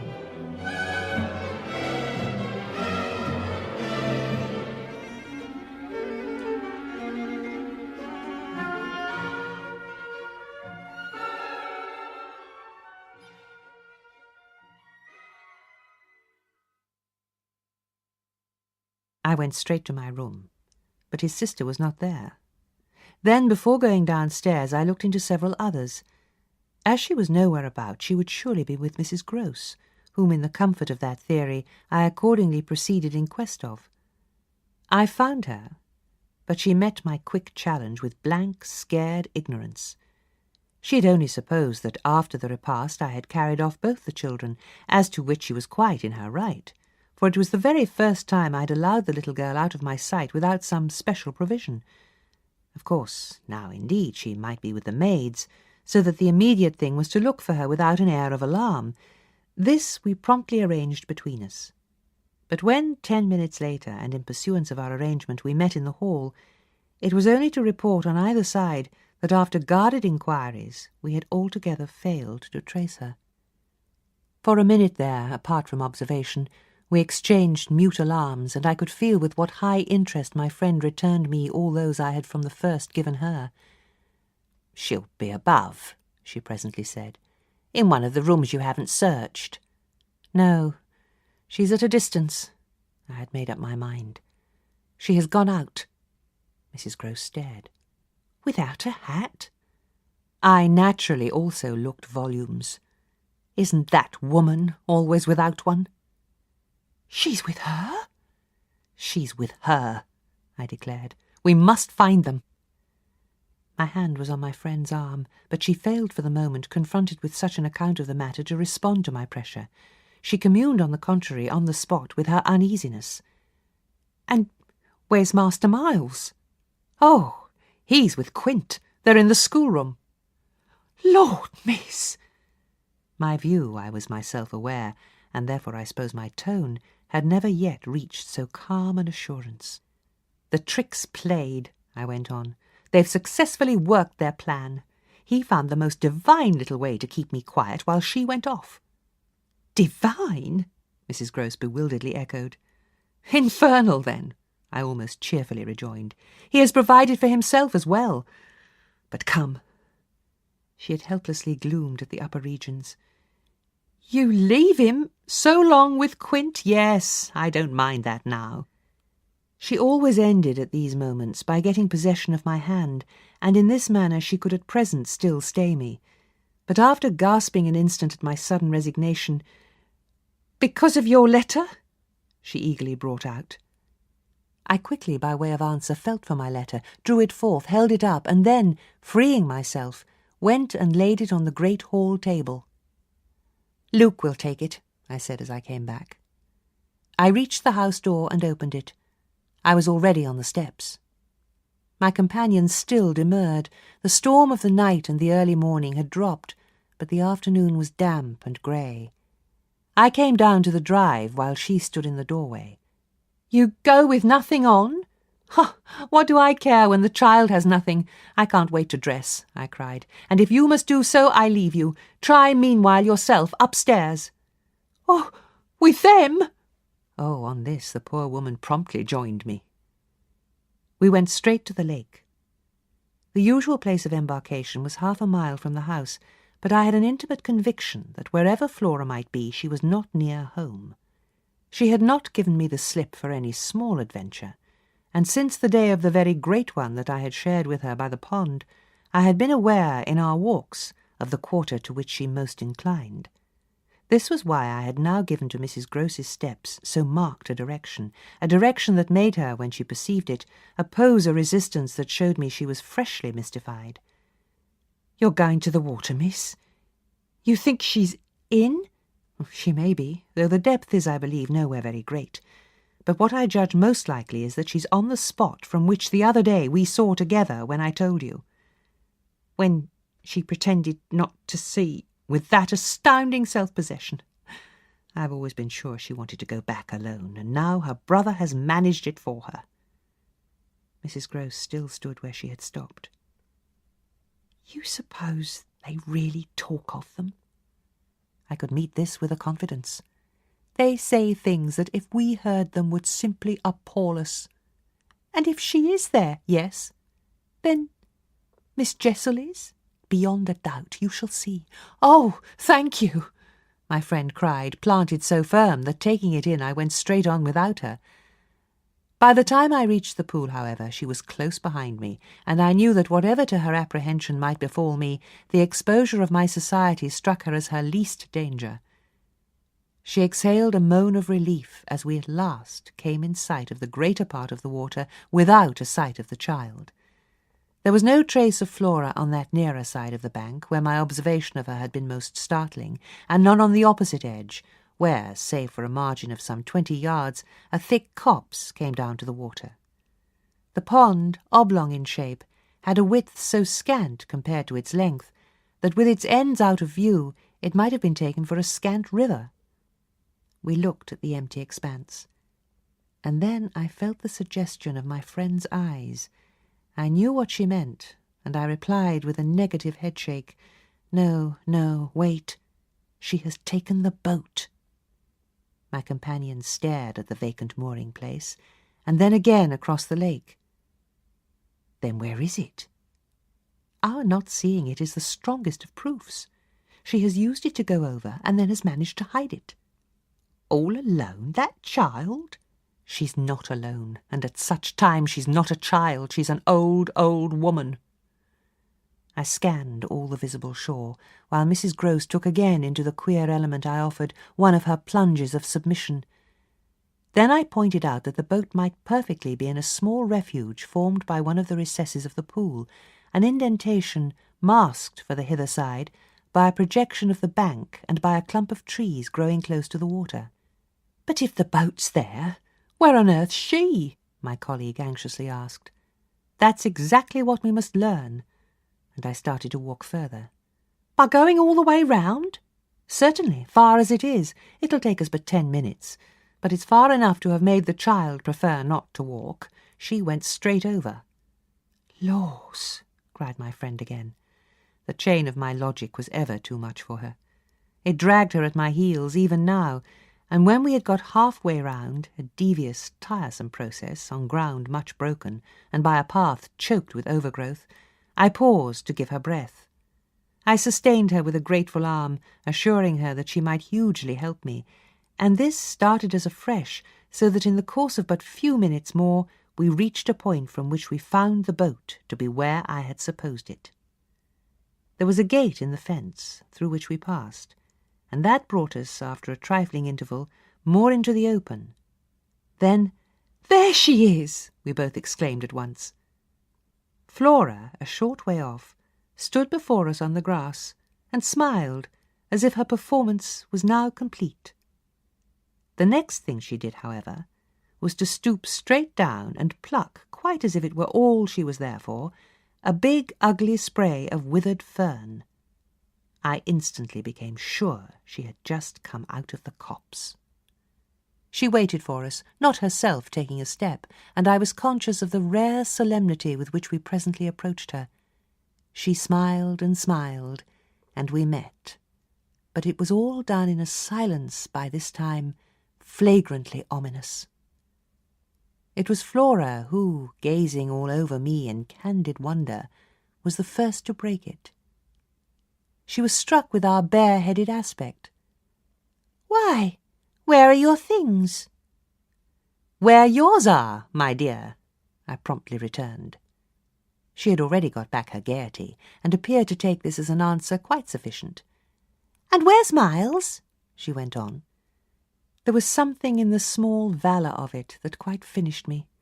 These 3 words from her were in a flash like the glitter of a drawn blade, the jostle of the cup that my hand for weeks and weeks had held high and full to the brim, and that now, even before speaking, I felt overflow in a deluge. "I'll tell you if you'll tell me," I heard myself say. Then I heard the tremor in which it broke. "Well? What?"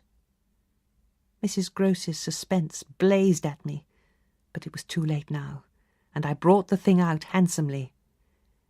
"Where, my pet, is Miss Jessel?" The whole thing was upon us. Much as I had made of the fact that this name had never once between us been sounded, the quick smitten glare with which the child's face now received it fairly likened my breach of the silence to the smash of a pane of glass. It added to the interposing cry, as if to stay the blow, that Mrs. Groce at the same instant uttered over my violence, the shriek of a creature scared or rather wounded, which in turn, within a few seconds, was completed by a gasp of my own. I seized my colleague's arm. "She's there! She's there!" Miss Jessel stood before us on the opposite bank, exactly as she had stood the other time. And I remember, strangely as the first feeling now produced in me, my thrill of joy at having brought on a proof. She was there, and I was justified. She was there, and I was neither cruel nor mad. She was there for poor scared Mrs. Groce, but she was there most for Flora. And no moment of my monstrous time was perhaps so extraordinary as that in which I consciously threw out to her, with the sense that, pale and ravenous demon as she was, she would catch and understand it, an inarticulate message of gratitude. She rose erect on the spot my friend and I had lately quitted, and there was not, in all the long reach of her desire, an inch of her evil that fell short. The first vividness of vision and emotion were things of a few seconds, during which Mrs. Groce's dazed blink across to where I pointed struck me as a sovereign sign that she too at last saw, just as it carried my own eyes precipitately to the child. The revelation then of the manner in which Flora was affected startled me in truth far more than it would have done to find her also merely agitated, for direct dismay was of course not what I had expected. Prepared and on our guard as our pursuit had actually made her, she would repress every betrayal, and I was therefore shaken on the spot by my first glimpse of the particular one for which I had not allowed. To see her, without a convulsion of her small pink face, not even feign to glance in the direction of the prodigy I announced, but only, instead of that, turn at me an expression of hard, still gravity, an expression absolutely new and unprecedented, and that appeared to read and accuse and judge me. This was a stroke that somehow converted the little girl herself into the very presence that could make me quail.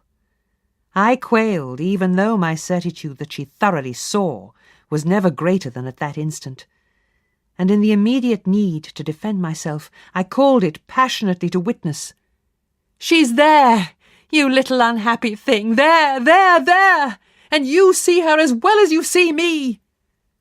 I had said shortly before to Mrs. Grose that she was not at these times a child, but an old, old woman, and that description of her could not have been more strikingly confirmed than in the way in which, for all answer to this, she simply showed me without a concession an admission of her eyes, a countenance of deeper and deeper, of indeed suddenly quite fixed reprobation.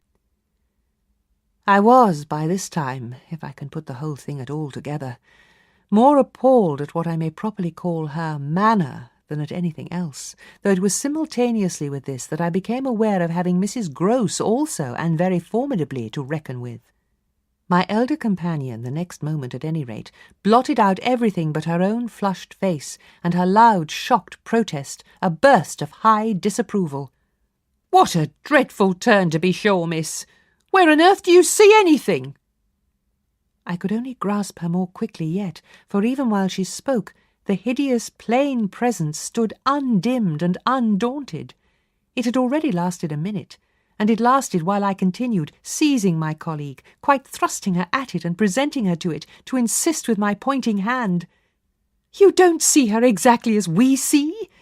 You mean to say you don't now? Now? Ah, she's as big as a blazing fire! Only look, dearest woman, look!" She looked, even as I did, and gave me, with her deep groan of negation, repulsion, compassion, the mixture with her pity of her relief at her exemption, a sense, touching to me even then, that she would have backed me up if she could. I might well have needed that, for with this hard blow of the proof that her eyes were hopelessly sealed, I felt my own situation horribly crumble. I saw my livid predecessor press from her position on my defeat, and I was conscious more than all of what I should have from this instant to deal with in the astounding little attitude of Flora. Into this attitude Mrs. Grose immediately and violently entered, breaking, even while there pierced through my sense of ruin a prodigious private triumph, into breathless reassurance. "She isn't there, little lady, and nobody's there, and you never see nothing, my sweet.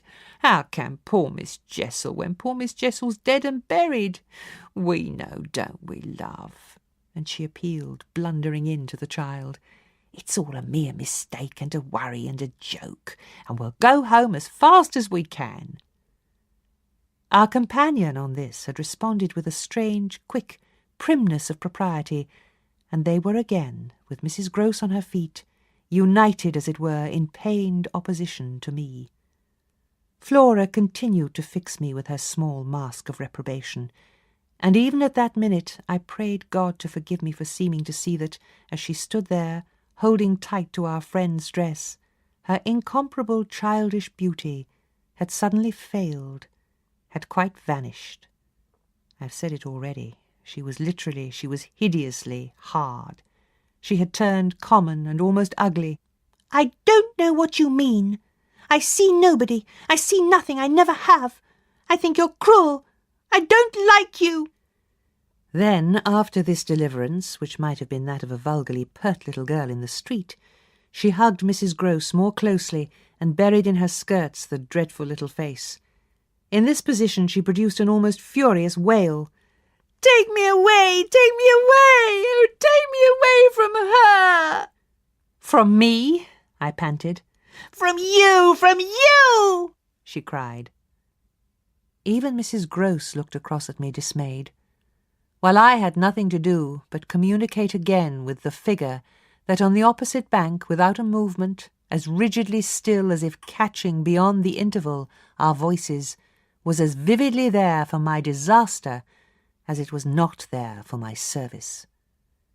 The wretched child had spoken exactly as if she had got from some outside source each of her stabbing little words, and I could therefore, in the full despair of all I had to accept, but sadly shake my head at her. If I had ever doubted, all my doubt would at present have gone. I'd been living with the miserable truth, and now it has only too much closed round me. Of course I've lost you, I've interfered, and you've seen, under her dictation," with which I faced over the pool again, our infernal witness, "the easy and perfect way to meet it. I've done my best, but I've lost you. Goodbye." For Mrs. Gross I had an imperative and almost frantic "Go, go!" before which, in infinite distress, but mutely possessed of the little girl, and clearly convinced, in spite of her blindness, that something awful had occurred, and some collapse engulfed us, she retreated by the way we had come, as fast as she could move.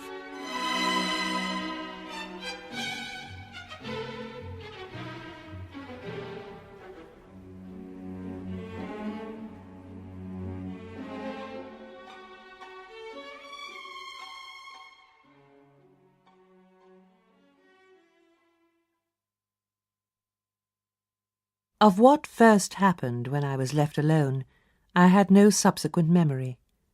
I only knew that at the end of, I suppose, a quarter of an hour, an odorous dampness and roughness, chilling and piercing my trouble, had made me understand that I must have thrown myself on my face on the ground, and given way to a wildness of grief.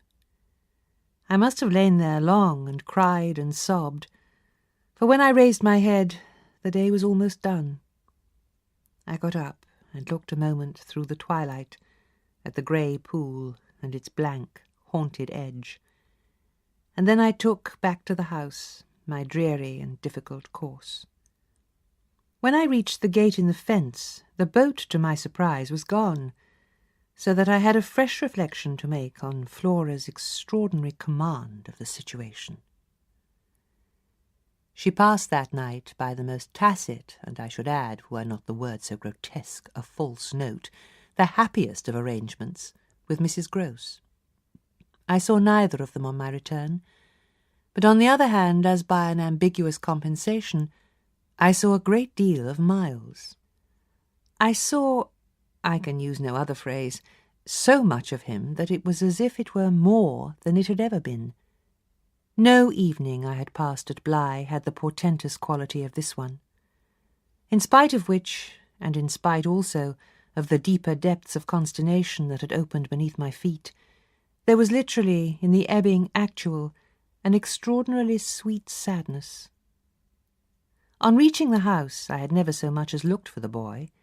I had simply gone straight to my room to change what I was wearing and to take in at a glance much material testimony to Flora's rupture. Her little belongings had all been removed. When later, by the schoolroom fire, I was served with tea by the usual maid, I indulged on the article of my other pupil in no inquiry whatever. He had his freedom now. He might have it to the end. Well, he did have it, and it consisted, in part at least, of his coming in at about 8 o'clock and sitting down with me in silence. On the removal of the tea-things, I had blown out the candles and drawn my chair closer. I was conscious of mortal coldness, and felt as if I should never again be warm. So when he appeared, I was sitting in the glow with my thoughts.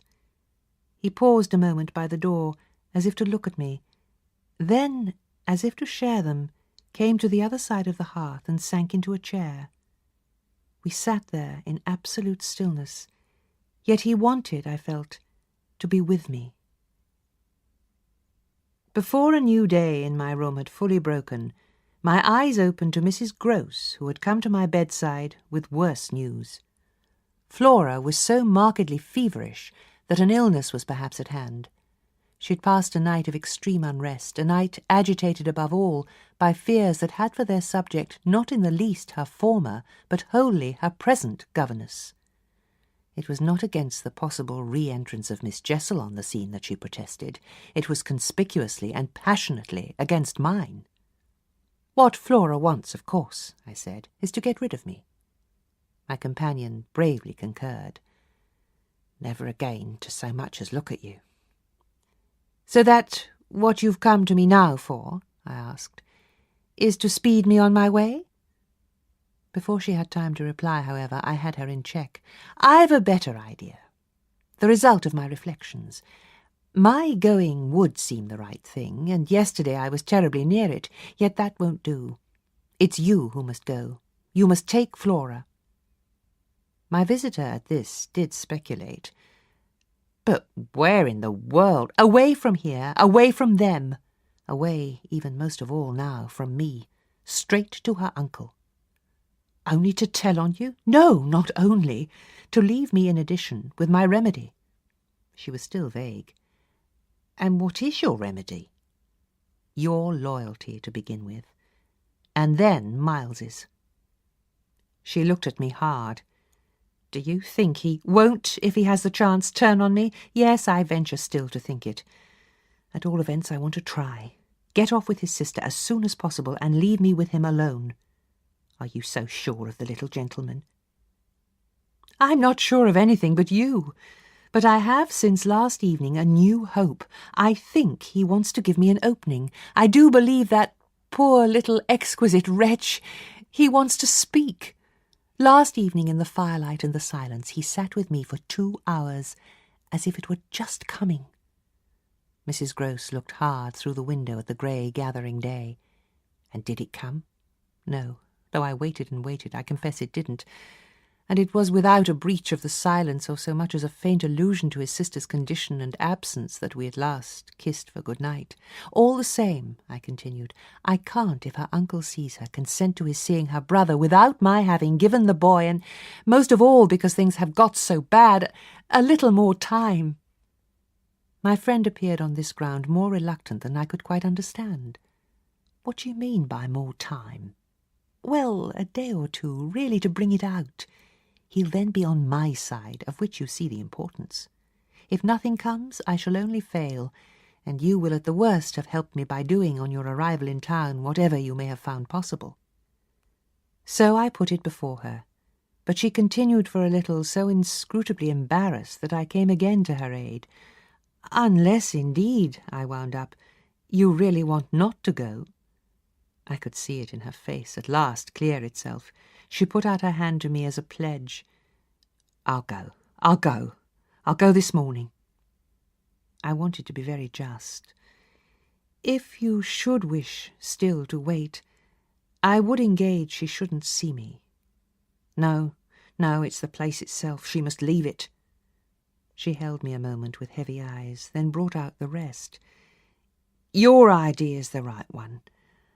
I myself, well, I can't stay."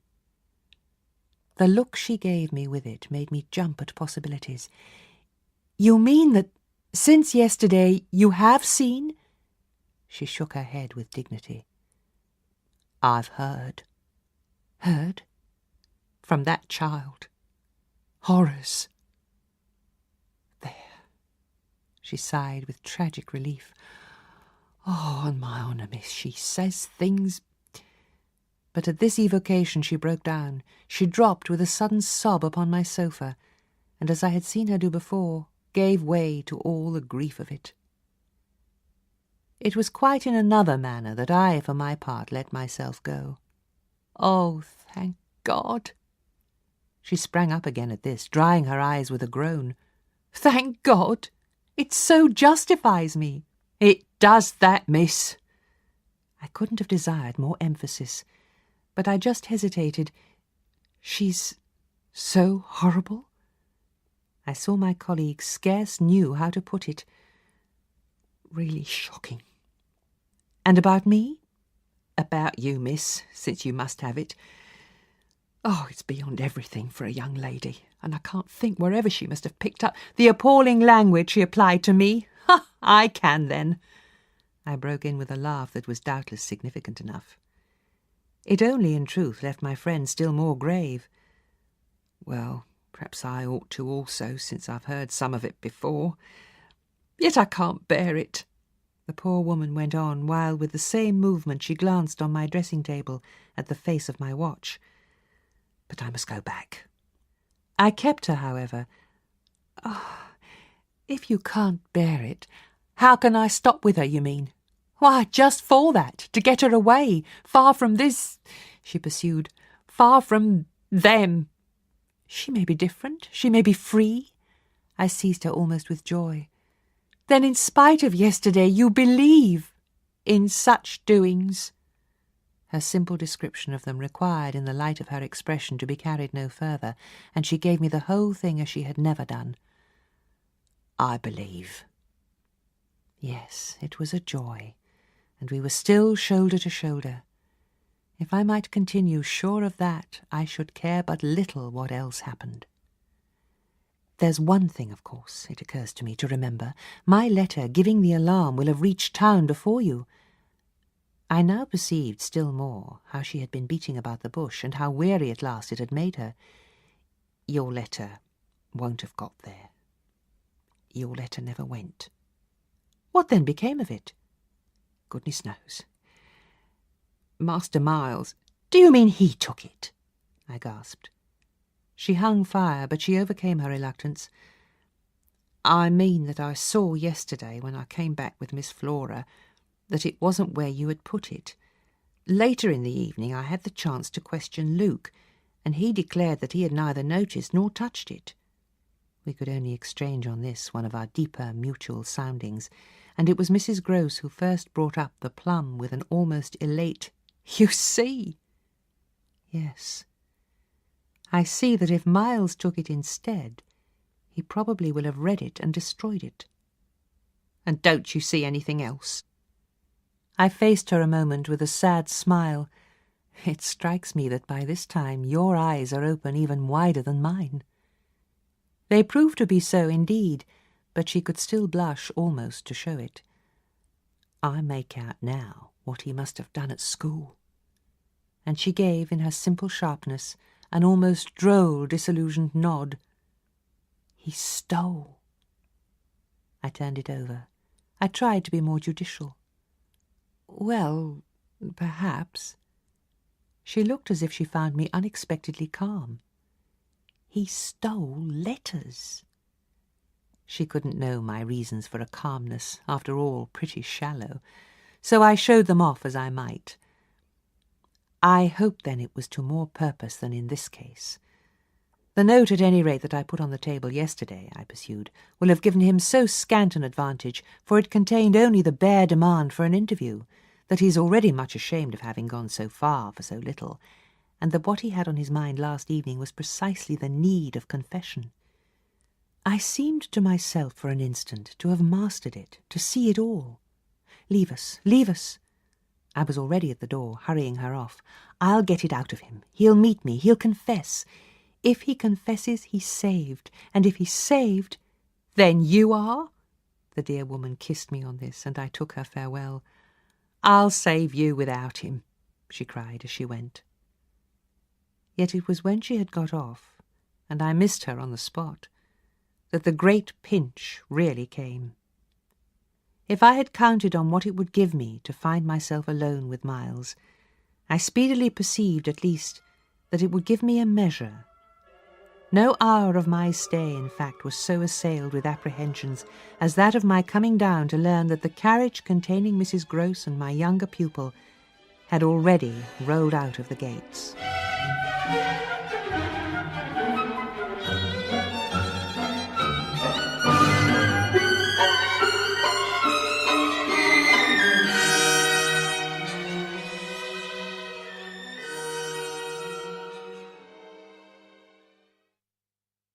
Now I said to myself, face to face with the elements, and for much of the rest of the day, while I fought my weakness, I could consider that I had been supremely rash. It was a tighter place still than I had yet turned round in, all the more that for the first time I could see in the aspect of others a confused reflection of the crisis. What had happened naturally caused them all to stare. There was too little of the explained, throw out whatever we might, in the suddenness of my colleague's act. The maids and the men looked blank, the effect of which on my nerves was an aggravation, until I saw the necessity of making it a positive aid. It was precisely, in short, by just clutching the helm that I avoided total wreck, and I dare say that to bear up at all I became that morning very grand and very dry. I welcomed the consciousness that I was charged with much to do, and I caused it to be known as well that, left thus to myself, I was quite remarkably firm. I paraded with a sick heart.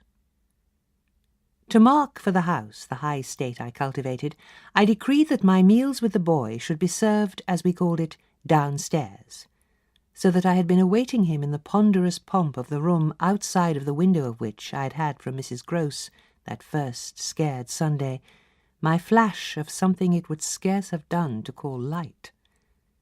Here at present I felt afresh, for I had felt it again and again, how my equilibrium depended on the success of my rigid will, the will to shut my eyes as tight as possible to the truth that what I had to deal with was, revoltingly, against nature.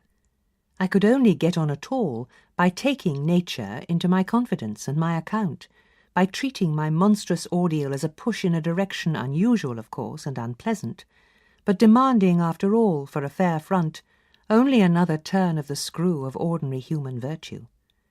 No attempt, none the less, could well require more tact than just this attempt to supply oneself all the nature. How could I put even a little of that article into a suppression of reference to what had occurred? How, on the other hand, could I make a reference without a new plunge into the hideous obscure? It was as if, when we were face to face in the dining-room, he had literally shown me the way. The roast mutton was on the table, and I had dispensed with attendance. Miles, before he sat down, stood a moment with his hands in his pockets and looked at the joint, on which he seemed on the point of passing some humorous judgment. But what he presently produced was, "I say, my dear, is she really very awfully ill?" "Little Flora? Not so bad but that she'll presently be better. London will set her up. Bligh had ceased to agree with her. Come here and take your mutton." He alertly obeyed me, carried the plate carefully to his seat, and when he was established went on, "Did Bligh disagree with her so terribly suddenly?" "Not so suddenly as you might think. One had seen it coming on." "Then why didn't you get her off before?" "Before what?" "Before she became too ill to travel." I found myself prompt. "She's not too ill to travel. She only might have become so if she had stayed." This was just the moment to seize. "The journey will dissipate the influence," oh, I was grand, "and carry it off." I see. Miles, for that matter, was grand too. He settled to his repast with the charming little table manner that from the day of his arrival had relieved me of all grossness of admonition. Whatever he had been driven from school for, it was not for ugly feeding. He was irreproachable, as always, today. But he was unmistakably more conscious. He was discernibly trying to take for granted more things than he found without assistance quite easy, and he dropped into peaceful silence while he felt his situation. Our meal was of the briefest, mine a vain pretence, and I had the things immediately removed. While this was done, Miles stood again with his hands in his little pockets and his back to me, stood and looked out of the wide window through which, that other day, I had seen what pulled me up. We continued silent while the maid was with us, as silent, it whimsically occurred to me, as some young couple who, on their wedding journey at the inn, feel shy in the presence of the waiter. He turned round only when the waiter had left us. "Well, so we're alone." "Oh, more or less." I fancy my smile was pale. "Not absolutely. We shouldn't like that," I went on. "No, I suppose we shouldn't. Of course, we have the others." "We have the others. We have indeed the others," I concurred. "Yet, even though we have them," he returned, still with his hands in his pockets and planted there in front of me, "they don't much count, do they?" I made the best of it, but I felt wan. "It depends on what you call much." "Yes," with all accommodation. "Everything depends." On this, however, he faced to the window again, and presently reached it with his vague, restless, cogitating step. He remained there a while with his forehead against the glass in contemplation of the stupid shrubs I knew and the dull things of November. I had always my hypocrisy of work, behind which now I gained the sofa. Steadying myself with it there, as I had repeatedly done at those moments of torment that I have described as the moments of my knowing the children to be given to something from which I was barred, I sufficiently obeyed my habit of being prepared for the worst. But an extraordinary impression dropped on me as I extracted a meaning from the boy's embarrassed back, none other than the impression that I was not barred now. This inference grew in a few minutes to sharp intensity and seemed bound up with the direct perception that it was positively he who was. The frames and squares of the great window were a kind of image for him of a kind of failure. I felt that I saw him at any rate shut in or shut out. He was admirable, but not comfortable. I took it in with a throb of hope. Wasn't he looking through the haunted pane for something he couldn't see, and wasn't it the first time in the whole business that he had known such a lapse? The first, the very first? I found it a splendid portent. It made him anxious, though he watched himself. He'd been anxious all day, and even while in his usual sweet little manner he sat at table, had needed all his small, strange genius to give it a gloss. "Tell me," I said, my work preoccupied me, and I was off-hand, "if yesterday afternoon, from the table in the hall, you took, my letter." My sense of how he received this suffered for a minute from something that I can describe only as a fierce split of my attention, a stroke that at first, as I sprang straight up, reduced me to the mere blind movement of getting hold of him, drawing him close, and while I just fell for support against the nearest piece of furniture, instinctively keeping him with his back to the window. The appearance was full upon us that I had already had to deal with here. Peter Quint had come into view like a sentinel before a prison. The next thing I saw was that from outside he had reached the window, and then I knew that close to the glass and glaring in through it, he offered once more to the room his white face of damnation. It represents but grossly what took place within me at the sight, to say that on the second my decision was made. Yet I believe that no woman so overwhelmed ever, in so short a time, recovered her grasp of the act. It came to me in the very horror of the immediate presence that the act would be seeing and facing what I saw and faced, to keep the boy himself unaware. The inspiration, I can call it by no other name, was that I felt how voluntarily, how transcendently I might. It was like fighting with a demon for a human soul. And when I had fairly so appraised it, I saw how the human soul, held out in the tremor of my hands at arm's length, had a perfect dew of sweat on a lovely, childish forehead. The face that was close to mine was as white as the face against the glass, and out of it presently came a sound not low nor weak, but as if from much farther away, that I drank like a waft of fragrance. "Yes, I took it." At this, with a moan of joy, I enfolded, I drew him close, and while I held him to my breast, where I could feel in the sudden fever of his little body the tremendous pulse of his little heart, I kept my eyes on the thing at the window, and saw it move and shift its posture. I have likened it to a sentinel, but its slow wheel for a moment was rather the prowl of a baffled beast. My present quickened courage, however, was such that not too much to let it through, I had to shade, as it were, my flame. Meanwhile, the glare of the face was again at the window, the scoundrel fixed as if to watch and wait. It was the very confidence that I might now defy him, as well as the positive certitude by this time of the child's unconsciousness, that made me go on. "What did you take it for?" "To see what you said about me." "You opened the letter?" "I opened it." My eyes were now, as I held him off a little again, on Miles's own face, in which the collapse of mockery showed me how complete was the ravage of uneasiness. What was prodigious was that at last, by my success, his sense was sealed, and his communication stopped. He knew that he was in presence, but knew not of what, and knew still less that I also was, and that I did know. And what did this strain of trouble matter, when my eyes went back to the window only to see that the air was clear again, and by my personal triumph the influence quenched?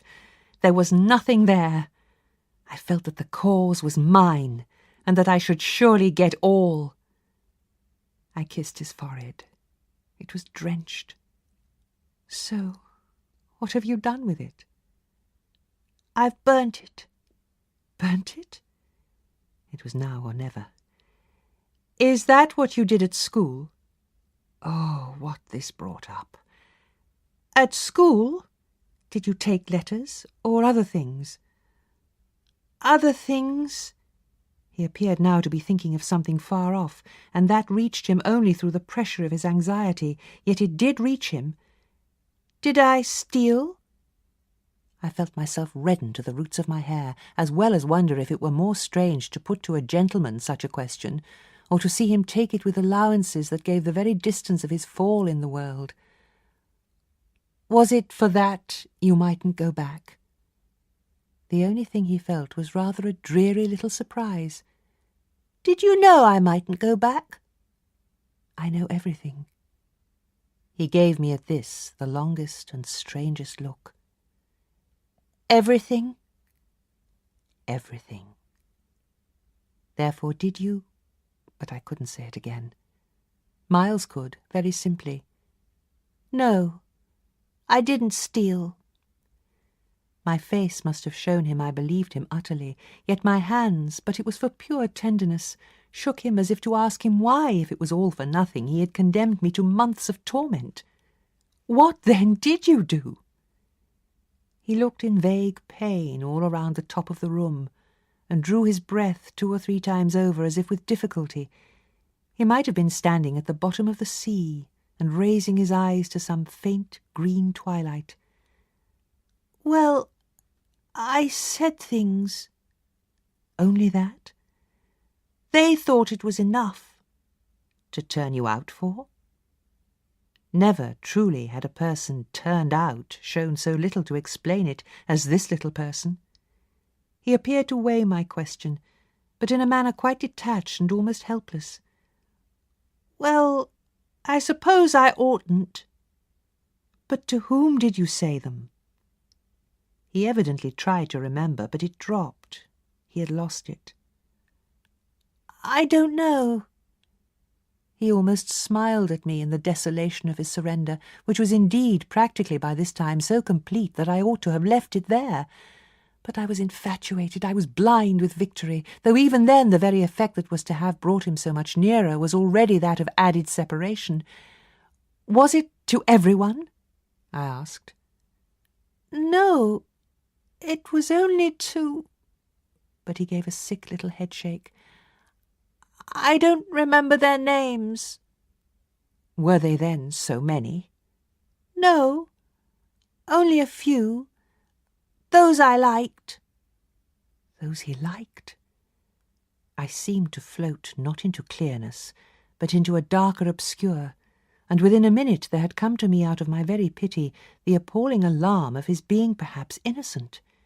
It was for the instant confounding and bottomless, for if he were innocent, what then on earth was I? Paralysed while it lasted by the mere brush of the question, I let him go a little, so that with a deep-drawn sigh he turned away from me again, which as he faced towards the clear window I suffered, feeling that I had nothing now there to keep him from. "And did they repeat what you said?" I went on after a moment. He was soon at some distance from me, still breathing hard, and again with the air, though now without anger for it, of being confined against his will. Once more, as he had done before, he looked up at the dim day as if, of what had hitherto sustained him, nothing was left but an unspeakable anxiety. "Oh, yes," he nevertheless replied. "They must have repeated them. To those they liked," he added. There was somehow less of it than I had expected, but I turned it over. "And these things came round to the masters? Oh, yes," he answered very simply. "But I didn't know they'd tell." "The masters? They didn't. They've never told. That's why I ask you." He turned to me again, his little, beautiful, fevered face. "Yes, it was too bad." "Too bad?" "What I suppose I sometimes said, to write home." I can't name the exquisite pathos of the contradiction given to such a speech by such a speaker. I only know that the next instant I heard myself throw off with homely force, "Oh, stuff and nonsense!" But the next after that I must have sounded stern enough. What were these things? My sternness was all for his judge, his executioner. Yet it made him avert himself again, and that movement made me, with a single bound and an irrepressible cry, spring straight upon him, for there again, against the glass, as if to blight his confession and stay his answer, was the hideous author of our woe, the white face of damnation. I felt a sick swim at the drop of my victory and all the return of my battle, so that the wildness of my veritable leap only served as a great betrayal. I saw him, from the midst of my act, meet it with a divination, and on the perception that even now he only guessed, and that the window was still to his own eyes free, I let the impulse flame up to convert the climax of his dismay into the very proof of his liberation. "No more, no more, no more!" I shrieked as I tried to press him against me, to my visitant. "Is she here?" Miles panted as he caught with his sealed eyes the direction of my words. Then as his strange "she" staggered me, and with a gasp I echoed it, "Miss Jessel! Miss Jessel!" he with a sudden fury gave me back. I seized, stupefied, his supposition, some sequel to what we had done to Flora, but this made me only want to show him that it was better still than that. "It's not Miss Jessel, but it's at the window, straight before us. It's there, the coward horror, there for the last time." At this, after a second in which his head made the movement of a baffled dog's on a scent, and then gave a frantic little shake for air and light, he was at me in a white rage, bewildered, glaring vainly over the place, and missing wholly, though it now, to my sense, filled the room like the taste of poison, the wide, overwhelming presence. "It's he!" I was so determined to have all my proof that I flashed into ice to challenge him. "Whom do you mean by he?" "Peter Quint! You devil!" His face gave again round the room its convulsed supplication. "Where?" They are in my ears still, his supreme surrender of the name and his tribute to my devotion. What does he matter now, my own? What will he ever matter? I have you. I launched at the beast, but he has lost you forever. Then, for the demonstration of my work, "There, there!" I said to Miles, but he had already jerked straight round, stared, glared again, and seen but the quiet day. With a stroke of the loss I was so proud of, he uttered the cry of a creature hurled over an abyss, and the grasp with which I recovered him might have been that of catching him in his fall. I caught him, yes, I held him, it may be imagined with what a passion. But at the end of a minute, I began to feel what it truly was that I held. We were alone with the quiet day, and his little heart, dispossessed, had stopped.